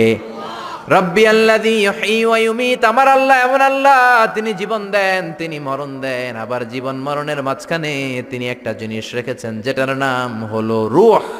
নাম কি? সবাই বলেন। রূহ দেখছেন তো না আপনারা? কে কে দেখেছেন? দাদা যখন মরে গেছিল দেখছেন কোন দিক দিয়ে বের হয় রূহটা? দাদি যখন মরছে কোন দিক দিয়ে বের হয় দেখছেন? আব্বা যখন মরছে কোন দিক দিয়ে বের হলো দেখেছেন নাকি? দেখা যায় না। জীবন মরণের মাঝখানে আল্লাহ রুহু দিলেন। এই রুহু আছে। মিজানুর রহমান আজহারী হাত নাড়ায়, কোরআন তেলাওয়াত করে, হাসে কাঁদে। আপনাদের ভেতর রুহু আছে, আপনারাও হাসেন, নড়েন চড়েন। রুহুটা যখন বের হয়ে যাবে লাশ হয়ে আমরা পড়ে যাব, ঠিক কি না? রুহু যতদিন থাকে ততদিন দেহটা জিন্দা। রুহু যখন শূন্যে উড়াল দেয় দেহটা তখন হয় মুর্দা, ঠিক কি না? আল্লাহ বললেন দুইটার মাঝখানে আমি রুহু রাখলাম। মক্কার কুরাইশরা জিজ্ঞেস করল, আব্দুল্লাহর বেটা মুহাম্মদ, রুহু কারে বলে? তুমি দাবি করেছো তুমি নাকি নবী। তুমি যদি নবী হও রুহু কারে বলে বলো। বিশ্বনবী বলেন না, আকাশের দিকে তাকান, কারণ আমার নবী নিচ থেকে কিছু বলতেন না, গ্রিন সিগন্যালের অপেক্ষায় আছেন। উপর থেকে যদি ওহী আসে বিশ্বনবী উত্তর দিবেন। আল্লাহ বললেন কুলির রূহু মিন আমরি রাব্বি ওয়া মা উতিতুম মিনাল ইলমি ইল্লা কালিলা। ও নবী আপনি বলে দেন রুহুটা আমার আদেশ। রুহুটা কার আদেশ? কথা বলেন, রুহুটা কার আদেশ? আল্লাহর আদেশে ঢুকে আল্লাহর আদেশে বের হয়। আল্লাহ ছাড়া এই ব্যাপারে কেউ জানে না, ঠিক কি না? আল্লাহ বললেন ওমা উতিতুম মিনাল ইলমি ইল্লা কালিলা। তোমাদের জ্ঞান একেবারে কম। কলিল, কলিল মানে অল্প। সবাই বলেন কলিল মানে কি? অল্প তোমাদের জ্ঞান। এই কলিলের ব্যাখ্যা কি? সাইয়েদনা মুসা আলাইহিস সালাম সাইয়েদনা খিজির আলাইহিস সালামের সাথে সাগরের মধ্যে ভ্রমণ করে নৌকা দিয়ে, নৌকার মধ্যে এসে বসেছে চড়ুই পাখি। চড়ুই পাখি ঠোঁট দিয়ে সাগর থেকে পানি খায়। পানি খাওয়ার কারণে ঠোঁটের মধ্যে পানি লেগে যায়। খিজির আলাইহিস সালাম বললেন ও মুসা, পানি খাওয়ার কারণে চড়ুই পাখির ঠোঁটের মধ্যে যতটুকু পানি লেগেছে এই পানিটা গোটা বিশ্বের সব মানুষের জ্ঞান, আর সাগরের সব পানি জলরাশিগুলো হলো আমার আল্লাহর জ্ঞান। কালিল, অল্প জ্ঞান। আল্লাহ বললেন খবরদার রুহুর পিছনে দৌড়াবি না, রুহুর পিছনে ছুটবি না, ছুটে কোনো লাভ নাই। রুহু কোন দিক দিয়ে ঢুকে কোন দিক দিয়ে বের হয় কেউ জানে না, একজন ছাড়া, তিনি কে? আপনি আজীবন রুহুর পিছনে দৌড়াইয়াও রুহু বের করতে পারবেন, কারণ রুহু ঢুকে কার অর্ডারে, বের হয় কার অর্ডারে? ইউনাইটেড স্টেটস অফ আমেরিকার এক মেডিকেল টিমের প্রধান বলল আমি রুহু বের করে ছাড়ুম। কি বের করে ছাড়ুম? জোরে বলেন। আমি রুহু বের করে ছাড়বো, এটার মাধ্যমে আমি নোবেল প্রাইজ পাবো। I will be the Nobel laureate. রুহু বের করার মাধ্যমে আমি নোবেল প্রাইজ পাবো। সবাই কয় কেমনে পাবেন? সে বলল চল আমার সাথে মুমূর্ষু রোগী নিয়ে আয় কয়েকটা। আইসিইউর মধ্যে ভর্তি। আইসিইউ বুঝেন তো, ইন্টেনসিভ কেয়ার ইউনিটে থাকে, এরকম মাস্ক পরা, অক্সিজেন নেয়, ছাড়ে কৃত্রিম ভাবে। নিয়ে আয় কয়েকটা, গ্লাস ফিটিং করা রুমের ভিতরে ঢুকানো হলো।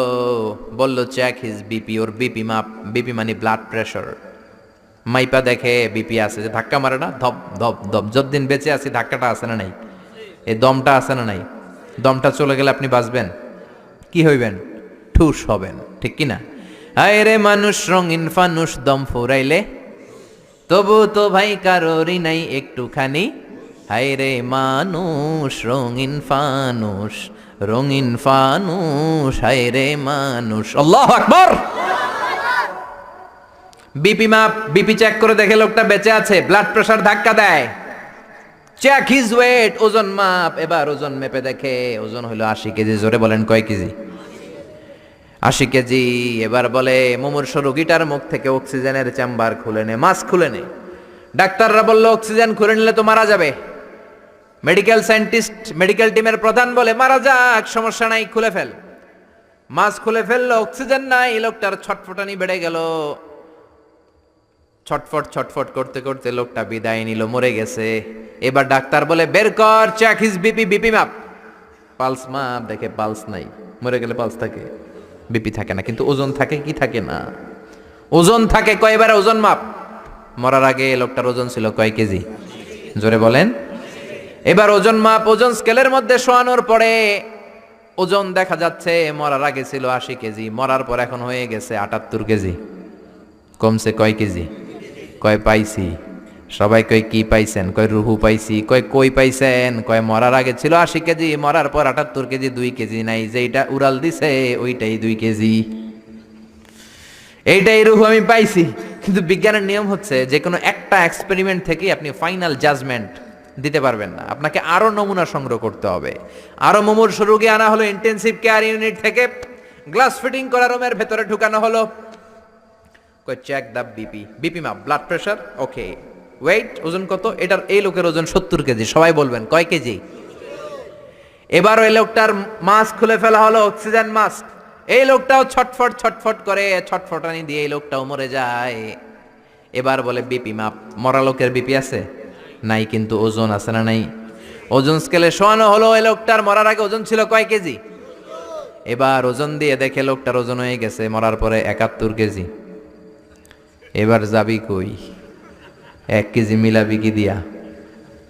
মরার আগে বলছে, আগেরটার ক্ষেত্রে বলছে 2 কেজি কম, আগে ছিল 80, এখন 78, যেইটা উড়াল দিছে ওইটাই রুহু, এবার বাড়ছে 1 কেজি। কই যাবে? আল্লাহ বলেন কিয়ামত পর্যন্ত বিপি মাপতে পারবি, ওজন মাপতে পারবি, অনেক খেলা দেখাতে পারবি, মাগার রুহু খুঁজে পাবি না। ঠিক কি না? কারণ মা উতিতুম মিনাল ইলমি ইল্লা কালিলা, তোমাদের জ্ঞান আমি যতটুকু দিয়েছি একেবারেই কম। মরে গেলে এক একজনের এক এক অবস্থা হয়, কারোর শরীর জমাট বেঁধে যায়, ওজন বেড়ে যায়, কারোটা ফেসফেসে হয়ে যায়, গ্যাস বের হয়ে যায়, পাতলা হয়ে যায়। ওজন কম বেশি দিয়ে রুহু ধরা যাবে। এজন্য আল্লাহ বললেন আল্লাযী খালাকাল মাউতা ওয়াল হায়াতা লিয়াবলুয়াকুম আইয়ুকুম আহসানু আমালা ওয়া হুয়াল আজিজুল গফুর। আমি জীবন বানালাম, মরণ বানালাম। আমরা বললাম আল্লাহ জীবন মরণের এই খেলায় নেমে আপনার কি লাভ বলেন তো? আমরা জীবন পাবো, মরণ পাবো, আপনার কি লাভ? তাই না? আল্লাহ বললেন লাভ হলো লিয়াবলুয়াকুম আইয়ুকুম আহসানু আমালা, আমি দেখতে চাই তোমরা কেমন করে ভালো আমল করো। কে কে ভালো আমল করো তোমাদেরকে পরীক্ষা করতে চাই। পুরো দুনিয়াটাই পরীক্ষা, ঠিক কিনা? আমরা এখন আছি পরীক্ষার হলে। আমরা কোথায়? জোরে বলেন আমরা কোথায়? যারা ধনী আল্লাহ তার ধন দিয়ে পরীক্ষা করে সে শুকরগুজার হয় কিনা। যারা গরিব তাদেরকে আল্লাহ দরিদ্র বানিয়ে পরীক্ষা করে আল্লাহর শুকর করে কিনা। যে ছেলে হলো আল্লাহ ছেলে বানিয়ে পরীক্ষা করে, যে মেয়ে হলো তারে মেয়ে বানিয়ে পরীক্ষা করে কে? আমরা বললাম আল্লাহ বুঝলাম আপনি ক্ষমতার মালিক, জীবন মরণের মালিক, আর কি করেন আপনি বলেন? আল্লাহ বললেন আল্লাযী খালাকা সাবআ সামাওয়াতিন তিবাকা মা তারা ফি খালকির রহমানি মিন তাফাউত। আল্লাহ বললেন আকাশের দিকে তাকিয়ে দেখ, পুরো আকাশটারে 7টা স্তরে বিন্যস্ত করেছে কে? আকাশ কয়টা বলেন তো? সবাই বলেন। আপনাদের ঘুমে ধরেছে? অনেক রাত হয়ে গেছে, কিন্তু দোয়া করে শেষ করা যায়, তাই না? আরেকটু, আরো কয়েক মিনিট শুনবেন? হ্যাঁ, তাহলে তাকবীর বলেন, পড়েন লিল্লাহি তাকবীর। আকাশ কয়টা? আর জোরে কয়টা? একটার চেয়ে আরেকটা বড়। আমরা যেটা দেখি মহাশূন্য, এটা আকাশ না, এটার উপরে আকাশ। এটা প্রথম আকাশের মহাশূন্য, তারপর প্রথম আকাশ, তারপরে দ্বিতীয় আকাশের মহাশূন্য, দ্বিতীয় আকাশ, একটার চেয়ে আরেকটা বড়। বিশ্বনেই বললেন তোমার হাতের আংটি যদি মরুভূমিতে ফেলে দাও, মরুভূমির তুলনায় তোমার আংটি যত ছোট, আল্লাহর দ্বিতীয় আকাশের তুলনায় আল্লাহর প্রথম আকাশটা ঠিক তত ছোট। ওইটার চেয়ে 3 নাম্বারটা বড়। 4 নাম্বারটা আরো বড়, অনেক বড়। আল্লাহ বললেন ওয়ালাকাদ যায়্যানাস সামাআদ দুনিয়া বিমাসাবিহা ওয়া জাআলনাহা রুজুমান লিশ-শায়াতিন। তোমাদের প্রথম আকাশটার মহাশূন্যটাকে আমি তারা দিয়ে সুশোভিত করেছি। তারা আছে না নাই? রাতের বেলা তারার মেলা দেখতে সুন্দর লাগে কি লাগে না?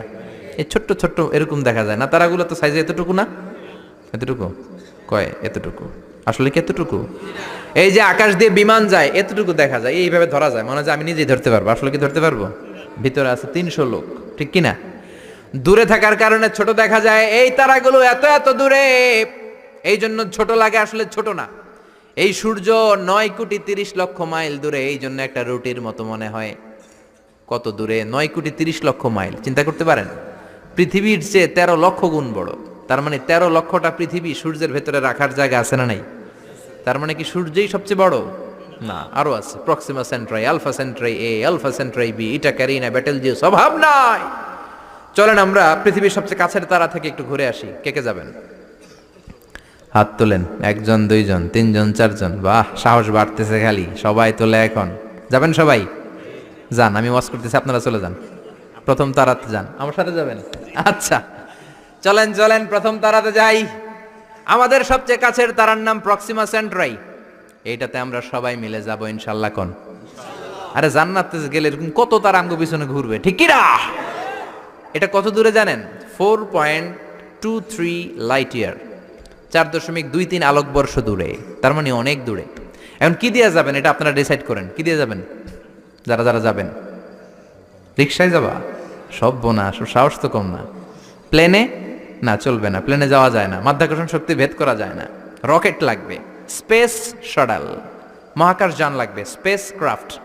স্পেস ক্রাফট বুঝতে কঠিন হলে আমি বলবো রকেট। রকেট দিয়ে আমরা যাব। সবচেয়ে দ্রুত যে রকেটটা দিয়ে বিজ্ঞানীরা গিয়েছিল চাঁদে, অ্যাপোলো 11 এটার নাম। চাঁদে নেমেছে 1969 সালে Neil Armstrong, Edwin Aldrin, Michael Collins, এরা গিয়েছিল। এবার আমরা যাব। কোথায় যাব? পৃথিবীর সবচেয়ে কাছের তারা প্রক্সিমা সেন্ট্রাইতে যাব, 4.23 লাইট ইয়ার দূরে। এই যানবাহনটা কত দ্রুত চলে এটা একটু শোনেন। এই স্পেস শাটল অ্যাপোলো 11 এটা সেকেন্ডে চলে 11 কিলোমিটার বেগে, মিনিটে চলে 660 কিলোমিটার বেগে, ঘন্টায় চলে 39,000 কিলোমিটার বেগে। সুবহানাল্লাহ বাড়িতে যেয়ে বলবেন। একটা মহাকাশ যান 39,000 কিলোমিটার বেগে ছুটে। কেন ইমাজিন? এটা কি কল্পনা করা যায়? কল্পনা করা যায়? আমেরিকা বাংলাদেশ থেকে যত দূরে, অনেক দূর, ধরেন 10,000 কিলোমিটার দূর, ওই যানবাহনটা দিয়ে 1 ঘন্টায় 4 বার আমেরিকা যাওয়া যাবে। 4 বার, তার মানে কত স্পিডি? ঘন্টায় চলে 39,000 কিলোমিটার। ওইটা দিয়ে আমরা যাব পৃথিবীর সবচেয়ে কাছের তারার কাছে। যাবেন তো? খেয়াল করবেন, তারাটা দূরের তারা না, পৃথিবীর সবচেয়ে কাছের তারা, সূর্যের পরে সবচেয়ে কাছের যে তারাটা, ওইটাতে আমরা যাব, প্রক্সিমা সেন্ট্রাইতে। ওই যানবাহনটা দিয়ে, যেটা ঘন্টায় চলে 39,000 কিলোমিটার। কত হাজার কিলোমিটার? 39,000 কিলোমিটার যাবেন 1 ঘন্টায়। এত দ্রুত যানবাহন দিয়ে যাবেন, তারপরেও ওইখানে পৌঁছতে আপনার 1,15,000 বছর লেগে যাবে। যেটা ঘন্টায় চলে 39,000 কিলোমিটার বেগে, এটা দিয়ে যদি সবচেয়ে কাছের তারাটাতে আমরা ভিজিট করতে চাই, ঘুরতে যেতে চাই, আমাদের লেগে যাবে 1,15,000 বছর। তার মানে গ্রিক সভ্যতার সময়ও যদি কেউ ট্রাভেল শুরু করে, আজকে 2017 সালে পুরো ট্রাভেলের 4%ও কমপ্লিট হবে না। সুবহানাল্লাহ কইবেন না? এখন আমি যাব আর আপনারা যাবেন, আমরা শুরু করলাম। যারা যারা হাত তুলছেন, আর আমাকে আল্লাহ 1,15,000 বছর হায়াত দিয়ে দিল মনে করেন, আমরা যাওয়া শুরু করলাম। আর দুনিয়াতে যারা থাকবে মইরা সব ভূত, সব মরবে। আমার নাতি মরবে, পুতি মরবে, সুতি মরবে, দুতি মরবে, খুতি মরবে, সব মরবে। 6,000 জেনারেশন মরে যাবে, তারপরে ওইটাতে নামার সময় আমাদের হবে না। 6,000 জেনারেশন চলে যাবে, 6,000 প্রজন্ম শেষ হয়ে যাবে, তারপরে ওখানে নামা আমাদের তখনও সময় হবে না। চিল্লায় বলেন আল্লাহু আকবার। সে আল্লাহ বললেন, গোলাম লাকাদ যায়্যানাস সামাআদ দুনিয়া বিমাসাবিহা ওয়া জাআলনাহা রুজুমান লিশ-শায়াতিন। তোমাদের প্রথম আকাশটা এরকম অসংখ্য তারা দিয়ে আমি বিউটিফাই করে দিয়েছি। I have beautified the closer sky with light, candles and stars. তারা দিয়ে সুশোভিত করেছি। সবচেয়ে কাছের তারার যদি এই অবস্থা হয়, তাহলে পৃথিবী থেকে সবচেয়ে দূরের তারার কি অবস্থা হবে? এটা হচ্ছে আমাদের গ্যালাক্সি ট্রাভেল। আমাদের এক গ্যালাক্সি থেকে আরেক গ্যালাক্সিতে গেলে কত সময় লাগবে? এরকম লক্ষ লক্ষ গ্যালাক্সি মহাবিশ্বে আছে না নাই? এই সব খেলা প্রথম আকাশের খেলা, তারপরে প্রথম আকাশের মহাশূন্যের খেলা, তারপরে প্রথম আকাশ। আমেরিকার নাসার বিজ্ঞানীরা কিয়ামতের আগের দিন পর্যন্ত প্রথম আকাশের মহাশূন্যেরও কিনারা খুঁজে পাবে না, ঠিক কি না? প্রথম আকাশ তো অনেক দূরে, প্রথম আকাশ তো অনেক দূরে, প্রথম আকাশের মহাশূন্যের কোনো কুল কিনারা খুঁজে পাবে না, ঠিক কি না? এবার আল্লাহ বললেন, গোলাম দেখো আমার পাওয়ার কত। ওয়াসিররু কাওলাকুম আও ইজহারু বিহি ইন্নাহু আলিমুম বিযাতিস সুদূর। গোপনে বলো, প্রকাশ্যে বলো, কেউ না শুনলেও শুনে কে? জোরে বলেন, শুনে কে? লাইট অফ করে, দরজা বন্ধ করে, পর্দা নামিয়ে, জানলা বন্ধ করে রাতের বেলা পাপ করলেন, কেউ দেখে নাই, দেখলো কে? কেউ যেটা দেখে না দেখে কে? কেউ যেটা শোনে না শোনে কে? কেউ যেটা পারে না পারে কে? সব দেখেন, সব জানেন, সব দেখেন তিনি। সবার চোখ ফাঁকি দিতে পারবেন। শিক্ষকের চোখ ফাঁকি দিয়ে ছাত্রগুলো বের হয়ে যায়, বাবা মায়ের চোখ ফাঁকি দিয়ে বয়ফ্রেন্ডের সাথে দেখা করার জন্য মেয়েগুলো বের হয়ে যায়, পুলিশের চোখ ফাঁকি দিয়ে লোকজন অন্যায় করে, র্যাবের চোখ ফাঁকি দেয়, বিমানবন্দরের কাস্টমস অফিসারের চোখ ফাঁকি দেয়, পরীক্ষার হলে ছাত্ররা ম্যাজিস্ট্রেটের চোখ ফাঁকি দেয়, কিন্তু আল্লাহর চোখ ফাঁকি দেয়া যায় নাকি? লা তুদরিকুহুল আবসার ওয়া হুয়া ইউদরিকুল আবসার ওয়া হুয়াল লাতীফুল খাবীর। কোন চোখ আমারে দেখে না, আমার চোখ দুনিয়ার সবাইরে দেখে। তিনি কে? আবার আল্লাহ বললেন, হুয়াল্লাযী জাআলা লাকুমুল আরদা যালুলান। আল্লাহ তোমাদের জন্য জমিনটারে বানিয়েছেন জালুল। জালুল মানে হলো ফিরাশ, মানে বিছানা। আল্লাযী জাআলা লাকুমুল আরদা ফিরাশা। আল্লাহ তোমাদের জন্য জমিনটাকে বিছানা বানিয়েছেন। এই যে বিছানার মতো না জমিনটা, উঁচু নিচু হলে তো চড়তে পারতাম না, তাহলে গাড়ি নিয়ে এমনি ওঠা লাগতো, একবার এমনে, একবার আবার এমনে, এমনে চালাইতে পারতাম? জোরে বলেন, ফ্ল্যাট। পৃথিবীটা ফ্ল্যাট করে দিলেন, বিমান থেকে দেখা যায়। আজকে সকালে তো বিমানে ছিলাম, নিচে তাকিয়ে দেখি শুধু নদী, ওই যে রাজশাহী থেকে আপনার পদ্মা নদীটা যে ক্রস করে ওইটাও দেখা যায়, খুব সুন্দর। আর মনে হয় এক একটা জমিন কার্পেটের মতো এরকম সুন্দর করে রেখেছেন কে? সে আল্লাহ বললেন, নাস্তিকের দল, আমারে চাও, আমারে দেখো না, আমারে খুঁজে পাও না, বিমান থেকে নিচের দিকে তাকাও, সবুজ কার্পেটিং এর সৌন্দর্যটা দেখো, সেখানে আমি আল্লাহরে তুমি খুঁজে পাবা, ঠিক কি না? এরপর আল্লাহ দুইটা ধমক দিলেন, আমিনতুম মান ফিস সামাই আন ইউরসিলা আলাইকুম হাসিবা ফাসাতালামুনা কাইফা নাযীর। ও বান্দা, নিচের দিকে আযাব, উপরে আযাব আছে না নাই? নিচে আযাব ওয়েট করতেছে। এই পৃথিবীর ভেতরে হচ্ছে আগুন, শুধু আগুন আর আগুন, কত যে আগুন আপনি কল্পনাও করতে পারবেন না। এই জন্য কোরআনে আল্লাহ বলেছে, ওয়াল বাহারিল মাসজুর।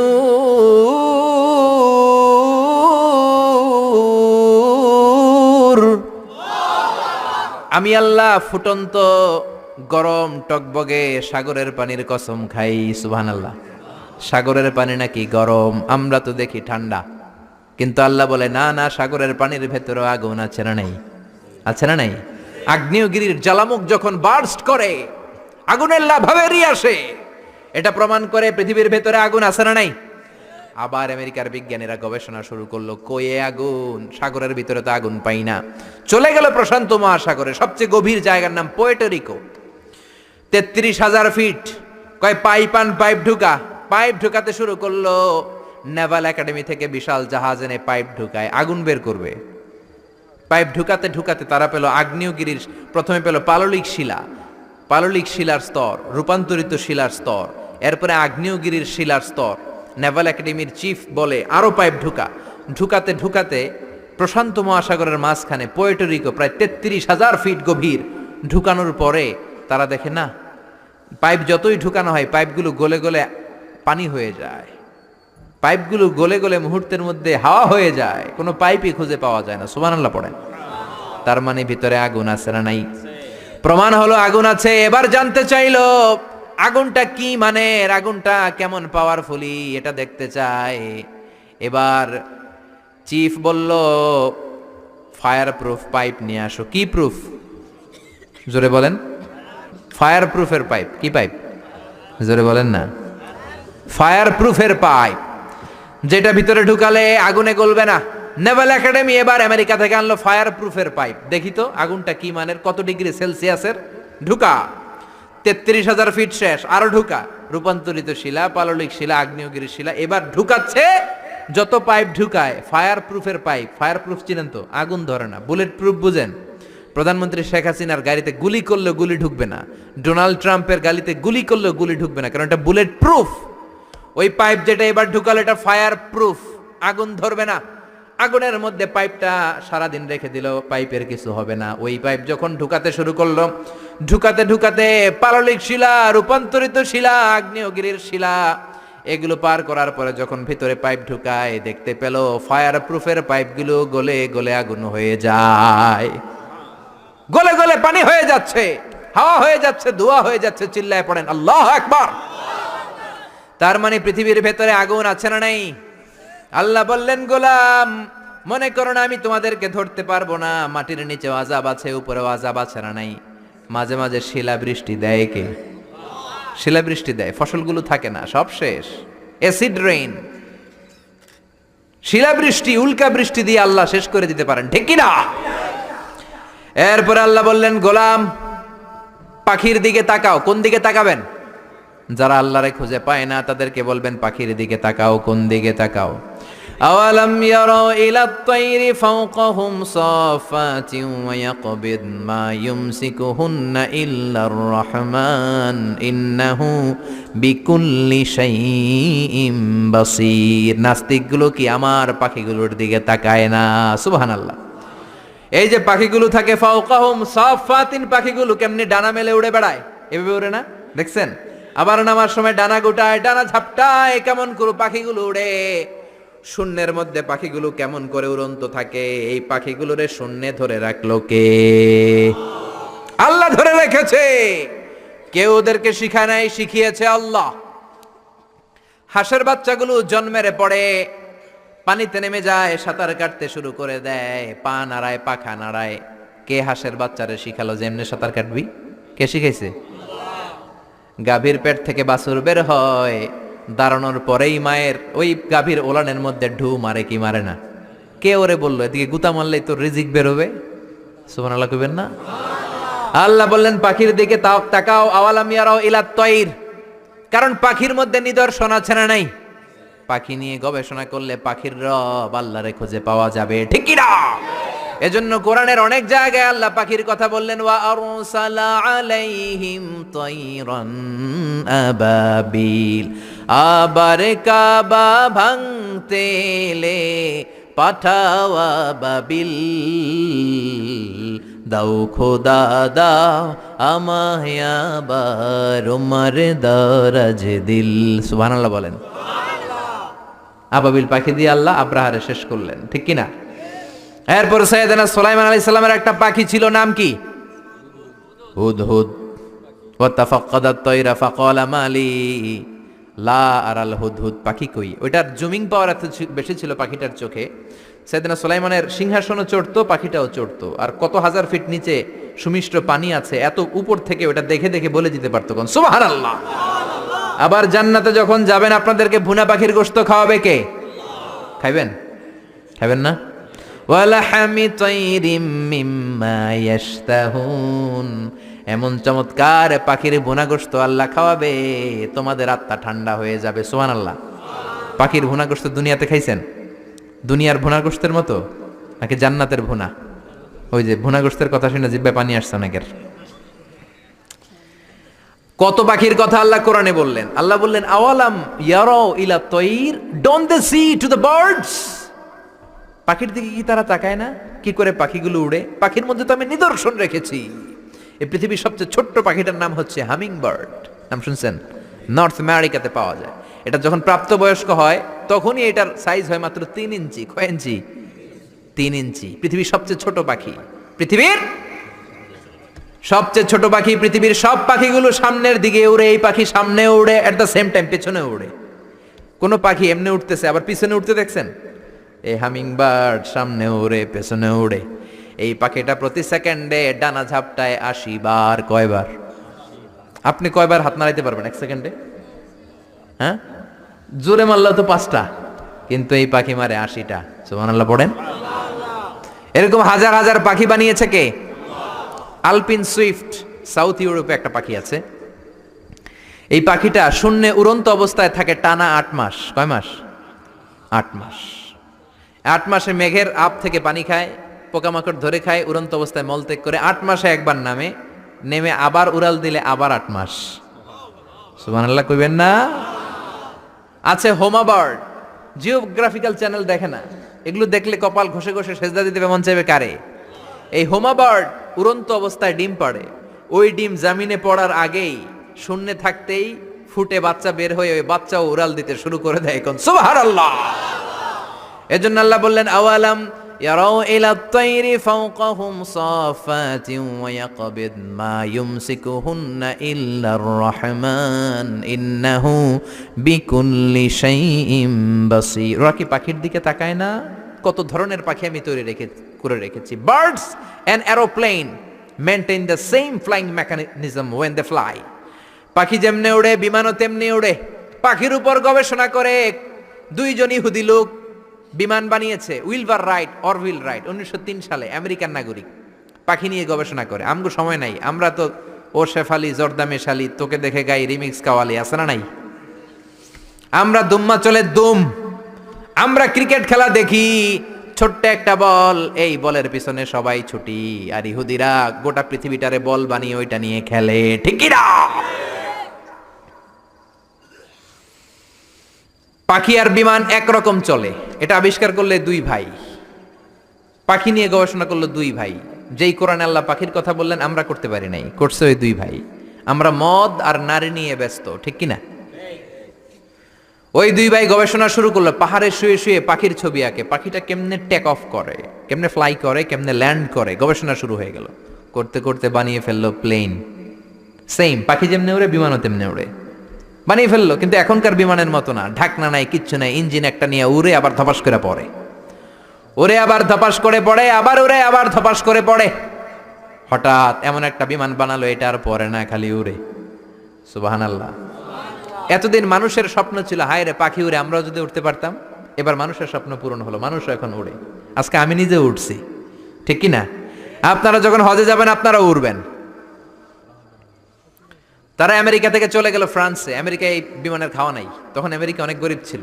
ফ্রান্সের এক প্রিন্স অনেক টাকা ডোনেট করলো, তারা প্রথম কমার্শিয়াল প্লেন ফ্রান্সের এক সিটি থেকে আরেক সিটিতে নামালো। শুরু হলো মানুষের উড়ার স্বপ্ন। এরপরে মানুষ বিমান বানায়, ফাইটার জেট বানায়, ড্রোন হামলা করে, মিসাইল হামলা করে, পাইলট ছাড়া রোবট দিয়ে বিমান চালায়, বোম সুপারসনিক বানায়। আগে ছিল কনকর্ড, সবচেয়ে দ্য ফাস্টেস্ট প্যাসেঞ্জার প্লেন, সবচেয়ে দ্রুতগামী যাত্রীবাহী বিমান। আর বর্তমানে পৃথিবীর সবচেয়ে দ্রুতগামী যাত্রীবাহী বিমানের নাম হচ্ছে বোম সুপারসনিক। ডবল ডেকের বিমান শুরু হলো, রাশিয়াতে আছে A380 বোয়িং, পৃথিবীর সবচেয়ে বড় সাইজের বিমান। 525 জন লোক নিয়ে এটা শূন্যে উড়াল দেয়। সুবহানাল্লাহ আসতে বললেন। 525 জন মানুষের 2-3টা করে লাগেজ আছে না নাই? বিমানের ওজন আছে না নাই? এই 600 জনের খাবার আছে না নাই? এগুলো নিয়ে শূন্যে উড়াল দেয়। পাখির মধ্যে নিদর্শন রেখেছে কে? আগে ছিল প্রত্যেক দেশের সেনাবাহিনী, আর ছিল নৌবাহিনী। বিমান আবিষ্কারের পরে শুরু হলো এয়ারফোর্স, বিমান বাহিনী। ঠিক কিনা? এখন যুদ্ধ আর জমিনে করে না, পানিতে করে না, উপর থেকে এক বোমা মারে। আমেরিকা জাপানের Hiroshima নাগাসাকিতে little boy fat man মাইরা দিল, পুরা জাপান শেষ। জাপান পুইরা ছারখার হয়ে গিয়েছে। শুধু জাপানের ওই এলাকাই শেষ হয় নাই, ওই এলাকা থেকে যত লোক এরপরে জন্মগ্রহণ করেছে সব বিকলাঙ্গ, কারো হাত নাই, কারো পা নাই। এই অ্যাটমিক রেডিয়েশনের পাওয়ার। চিল্লায় বলেন ঠিক কিনা? সে আল্লাহ বললেন, গোলাম ও শিক্ষাবিদ নাস্তিকেরা, তোমরা কি পাখির দিকে তাকাও না? আমি আল্লাহ পাখির মধ্যে এমন নিদর্শন রেখেছি, পাখির দিকে নজর করো, পাখির রব আল্লাহরে খুঁজে পাবা। ঠিক কিনা? এরপর সূরাটা আল্লাহ শেষ করলেন, কুল আরাআইতুম ইন আসবাহা মাউকুম গাওরান ফামান ইয়াতিকুম বিমাইম মাইন। বলো দেখি, সবে শুকাইয়া যদি যায় এই পৃথিবীর পানি, তাহলে হেথায় তটনির ধারা কে দিবে সবারে আনি।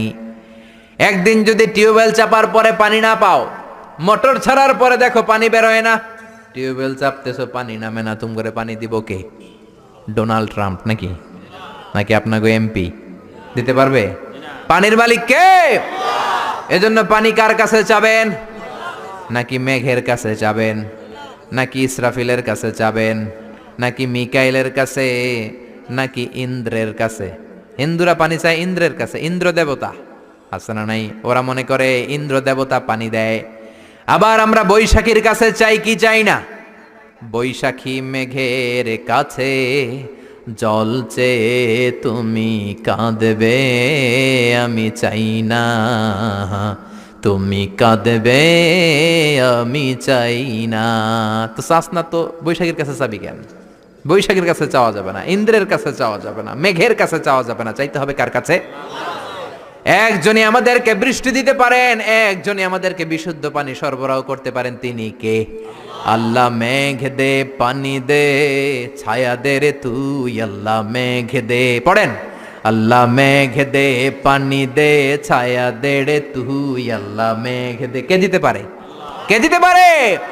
সে আল্লাহ বললেন, গোলাম আমি মিষ্টি পানি দেই, আবার আমি লবণাক্ত পানি দেই। মারাজাল বাহরাইনি ইয়ালতাকিয়ান বাইনাহুমা বারযাখুন লা ইয়াবগিয়ান ফাবিআইয়ি আলাই রাব্বিকুমা তুকাযযিবান। এইদিকে লোনা পানি, এইদিকে মিঠা পানি একটার একটার সাথে মিশে মাঝখানে ব্যারিকেড দিল কে? এই পানিটার টেম্পারেচার কম, এটার টেম্পারেচার বেশি, এটার সল্টের ডেনসিটি কম, এটার ডেনসিটি বেশি, এটার কালার একরকম, এটার কালার আরেক রকম, মিশে না। বিমান থেকে আপনি দেখবেন, অথবা দৌলতিয়া ফেরিঘাটে যান, বাংলাদেশেও দেখা যায় পদ্মার এই পানি একরকম, এই পাশে আরেক রকম, এটার সাথে আরেকটা মিশে। আমি মিশরে দেখেছি নীল নদের পানি মেডিটেরানিয়ান সি ভূমধ্য সাগরের সাথে মিলে একই সাথে সাগর বয়ে যায়, কিন্তু মাঝখানে ব্যারিকেড দিয়েছে কে? আরো জোরে কে? আবার আল্লাহ বলেন, ওয়াজআলনা মিনাল মাই কুল্লা শাইইন হাই আফালা ইউমিনুন। দুনিয়ার সব প্রাণীগুলোরে আমি পানি থেকে বানিয়েছি। সব প্রাণী হয়েছে পানি থেকে। সুবহানাল্লাহ পড়েন। বিজ্ঞানীরাও তাই বলে। ওরা বলে পানি থেকে পৃথিবীর প্রথম প্রাণ amoeba. It's a very small unicellular organism in the world. এক কণা, শৈবালের মতো জীবকণা, এটা নাকি পানি থেকে আসছে। অ্যামিবা ছোট্ট। তারপরে এসেছে জুপ্লাংটন, ফাইটোপ্লাংটন, ব্যাকটেরিয়া প্লাংটন। এভাবে বিভিন্ন স্পিসিসগুলো ডেভেলপ করেছে। ১,৫০০ বছর আগে আল্লাহ কোরআনে বলেছেন সব প্রাণগুলো পানি থেকে বানালাম। বিজ্ঞানীদের এখন গবেষণা পানি থেকে নাকি সব হয়েছে। সুবহানাল্লাহ। আবার আল্লাহ বললেন, আন্না সাবাবনাল মাআ সাব্বা। যেখানে যতটুকু পানি দেওয়ার দরকার আমি দিয়েছি। কলা গাছের মধ্যে কূপ মেরে দেখবেন পানি আছে না নাই? এলাকায় তো কলা গাছ নাই না? আছে? কূপ মারছেন নি? হ্যাঁ, মানুষের গায়ে মারেন না, আবার কলা গাছে মারেন। কলা গাছে মারলে দেখবেন পানি বেরোয়। এই পানিটা দিল কে? আবার খেজুর গাছের মাথার মধ্যে শীতকালে কেটে দিলে পানি আছে না নাই? রাস্তার এই পাশে খেজুর গাছ কেটে দিলে পানি পড়ে, একই রকম দেখতে এই পাশে নারকেল গাছ, ওইটার মাথায় কাটলে পানি পড়ে নাকি? সুবহানাল্লাহ কইতে মন চায় না? একরকম গ্যান্ডারি ইক্ষু আর বাঁশের কঞ্চি গ্যান্ডারির মতো, ঠিক কিনা? ইক্ষুগুলো মিলের মধ্যে ঢুকালে সুগার বের হয়, চিনি বের হয়, রস বের হয়। বাংলাদেশের সব বাঁশ গাছগুলো কেটে যদি ইক্ষু মিলে দেন, এক ফোঁটা রস বের হবে নাকি? আল্লাহ বললেন, আন্না সাবাবনাল মাআ সাব্বা। যেখানে যতটুকু পানি দরকার দিয়ে দিলাম। তরমুজে যতটুকু পানি বেলের ভেতরে ততটুকু নাই। ক্ষীরার ভেতরে যতটুকু পানি দিলাম আপেলের ভেতরে তত রস নাই। আপেলে যতটুকু রস আছে ডাবের ভেতরে তত নাই, আরো বেশি আছে। সুবহানাল্লাহ। এই জন্য আল্লাহ বললেন, গোলাম আমারে চিনোস না? পানি একদিন বন্ধ করলে বুঝবি আমি কে। অমি আবার টিউবওয়েল চাপলে ঠান্ডা পানি, একদিন চাপ দিয়ে দেখলেন ফুটন্ত গরম পানি, খেতে পারবেন? মোটর ছাড়লেন, দেখলেন টক বগে গরম পানি বের হয়, খেতে পারবেন? দিও তৃষ্ণা পেলে ঠান্ডা পানি, ক্ষুধা পেলে লবণ ভাত। আল্লাহ এই গরিবের শোনো, শোনো মোনাজাত। আল্লাহ এই গরিবের শোনো, শোনো মোনাজাত। আল্লাহ এই গরিবের। সুবহানাল্লাহ পড়েন। এজন্য সূরা মুলকের শিক্ষা হলো আমাদের কোনো ক্ষমতা নাই, ক্ষমতার মালিক কে? আমাদের কোনো পাওয়ার নাই, সব পাওয়ার আল্লাহর। আমাদেরকে নেয়ামত দিয়ে ধন্য করেছে কে? এজন্য বিপদে আপদে সকালে বিকালে একজনের জিকির চলবে, তিনি কে? চাইবে একজনের কাছে, তিনি কে? গোলাম হব একজনের, তিনি কে? রাজি আছেন তো? সবাই রাজি? আল্লাহ আমাদের সবাইকে কথাগুলো বুঝার ও আমল করার তৌফিক দান করুক। আমরা পড়ি আমিন।